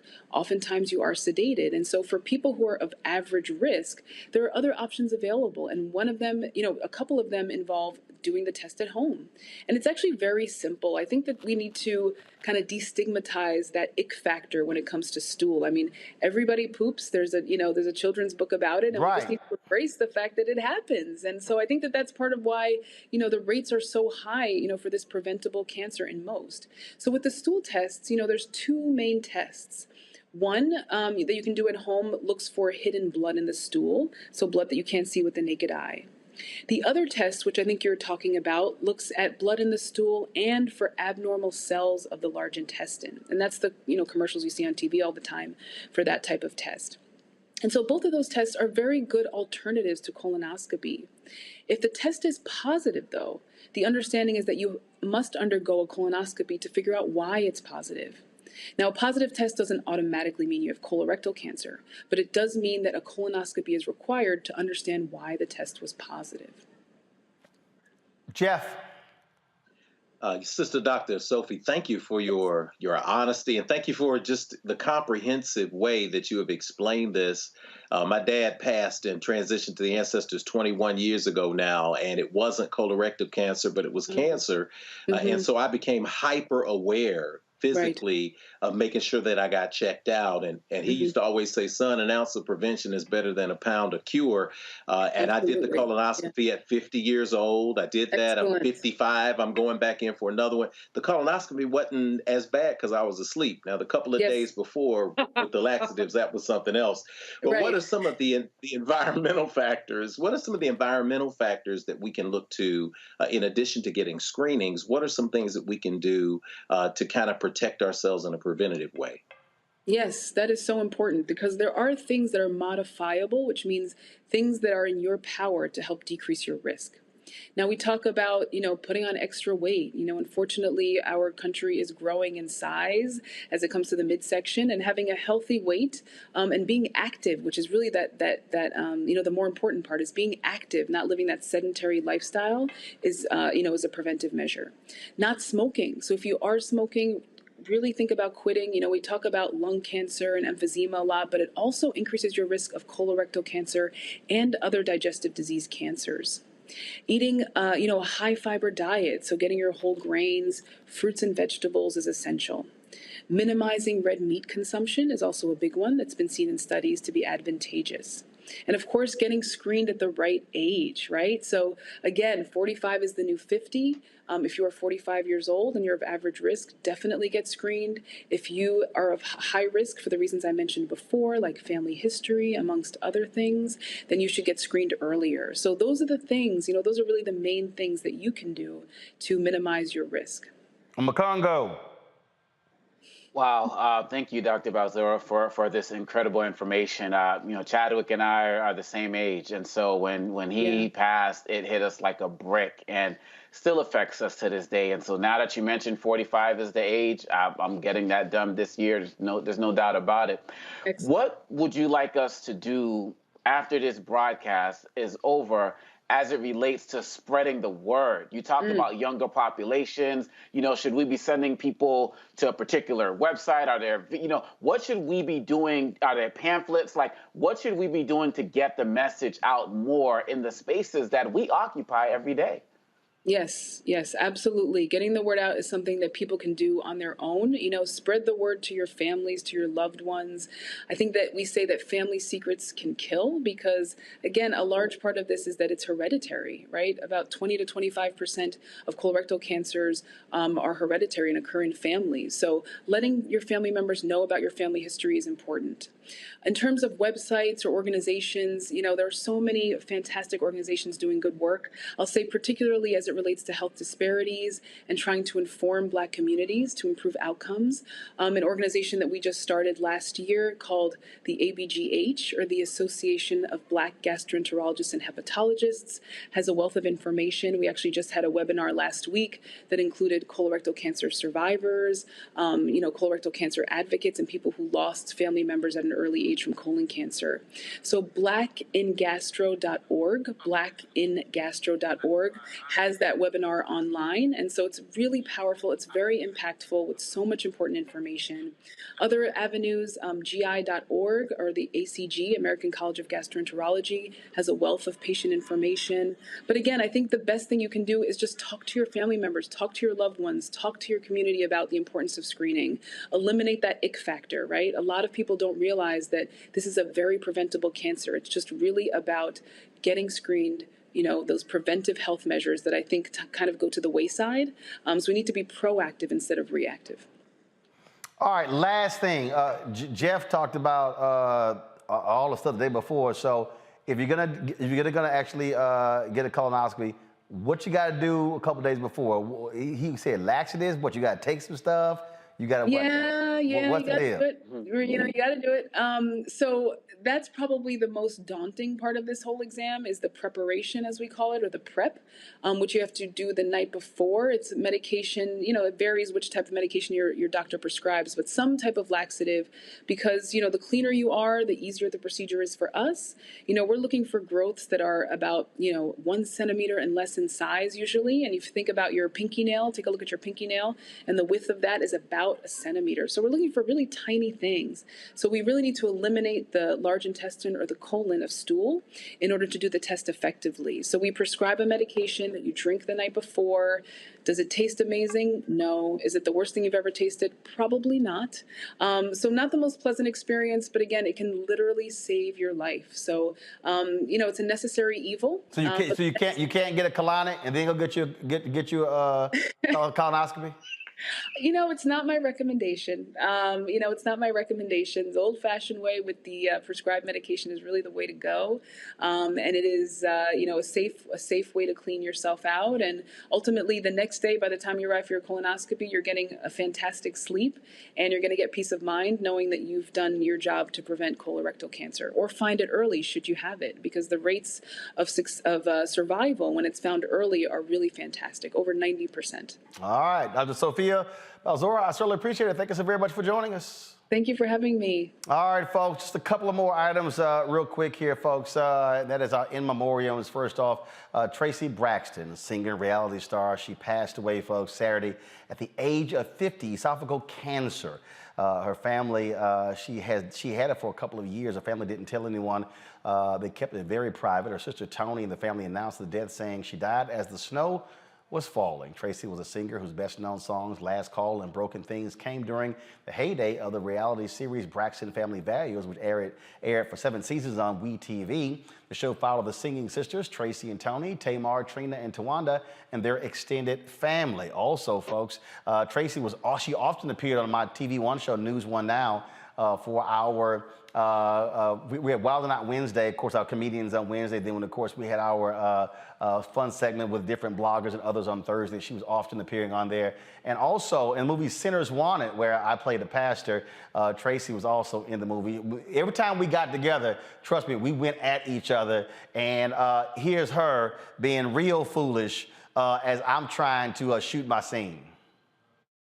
This is rolling. We're going to call him Pastor Slick because the glory of the Lord is inconceivable. She needs Jesus. Preach, Pastor. Jesus. Why he always got to mess with me? Yeah, we always did crack on each other. And so, again, Tracy Braxton, she is now an ancestor at the age of 50 years old. And this news just came in shortly before I came into the office today. Legendary DJ out of Chicago, Purvis the Blues Man Spann, passed away this morning at the age of 89. He was known as the Blues Man on WVON AM, one of the prominent black DJs on that station called The Good Guys, along with the late Herb Kent. They made WVON a powerhouse in Chicago. He later became the owner of WVON, along with one of those good guys, Wesley South. His broadcast career lasted more than 60 years. He was hired at WVON by Leonard Chess, co-founder of Chess Records, who bought the station in 1963. He also worked as a concert promoter, is credited with boosting the careers of Aretha Franklin. He even says he gave her the name the Queen of Soul, the great B.B. King and the Jackson 5 before they all gained national fame. Purvis Spann passed away due to Alzheimer's at the age of 89 before we came on. His daughter, one of his daughters, Melody Spann Cooper, she is now the owner of WVON and Midway Broadcasting. I had an midday show and a morning drive show there. Would often see Purvis in the studio. He was a brother from Itta, Mississippi, and his daughter said he went from a sharecropper to a shareholder. An amazing career.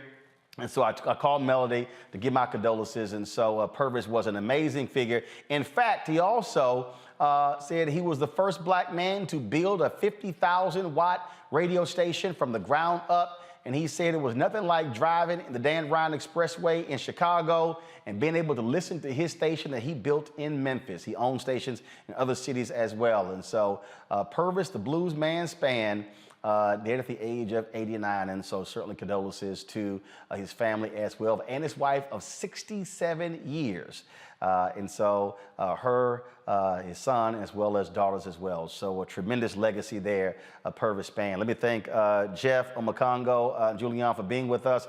A fantastic show today. Hopefully, folks, as we always say, learn a lot today, because, you know, we're always trying to educate folk about so many different things. Thank you so very much, folks. We appreciate that. Again, folks, if y'all want to support what we do, I keep telling y'all, I don't waste my time with what other people do. I don't care what other people do. I don't care if you call yourself New Black Media. Go do you. I don't care. We don't sit here and measure ourselves next to anybody else. Anybody black focused, anybody black owned. We do what we do and the way we do it. That's what this show has been about for the last 3.5 years. That's what the Black Star Network is. Deborah Owens' show, her Get Wealthy show, Dr. Jackie Hood Martin's show, Faraji Muhammad's show, Dr. Greg Carr's show. We got some other shows that are being developed, folks. This is about giving you the kind of information. And look, you're not going to get anywhere else in depth. That's why we do what we do. So your support absolutely matters for us to be able to build something that is black owned, that is powerful, that is unapologetic, that speaks to the issues. And look, there are people who watch us who are not black, who learn, who understand. I told y'all there was a white woman in West Virginia who was watching our show. She had never heard of Dr. William Barber and the Poor People's Campaign. And it was after watching our show that she began to join their effort. And we had her on the show and she talked about that. Folks, that's what I'm talking about the importance of this show, because we're giving you stuff you're not going to get in mainstream media. And so please support us in what we do. Download our Black Star Network app. We're around 33,000 downloads. We're trying to get to 50,000 downloads, and our next goal is going to be 75,000 and 100,000. And of course, you can download it to your Apple phone, your Android phone, Apple TV, Android TV, your Roku device, Amazon Fire, Xbox One, Samsung Smart TV as well. You know, we've got, more than 1,000, we've had almost 2,000 people watching today. Folks, hit the like button if you're on Facebook, if you're on YouTube, and also support us. Your dollars absolutely matter. Our goal is to get 20,000 of our fans contributing on average of $50 a year. That's $4.19 a month, 13 cents a day. And so it matters. If you can't give $50, we understand that. If you want to give it to us monthly, you can do so via PayPal. Just go to our PayPal. And again, you can support us that way. There's some people who send us checks every single month, and I appreciate that. Checks and money orders go to P.O. Box 57196, Washington, D.C. 20037. Cash App is $RM Unfiltered. PayPal is R Martin Unfiltered. Venmo is RM Unfiltered. Zelle is RolandSMartin.com. RolandMartinUnfiltered.com. We had folks who were sitting here giving during the show, and I appreciate that. Jonathan Walker, Latrina Crofton, Tasha Edwards, Amber Height, Herman Houston, Charlene Hobson were all folks contributing as we were live on the air. And I certainly appreciate that. And others who supported us on all different platforms. I thank you so very much. Again, we're building something amazing. Again, your resources make it possible for us to do what we do. Wednesday, I've got my Richard Roundtree interview, the original chef. Man, y'all don't want to miss that interview. It's a fantastic conversation. And, you know, there's some tearful moments we have there talking with Richard. So, man, y'all don't want to miss that. And so, again, please support us in what we do. I'm going to see you guys tomorrow right here on Roland Martin Unfiltered on the Black Star Network. Y'all know how we end the show. Ho!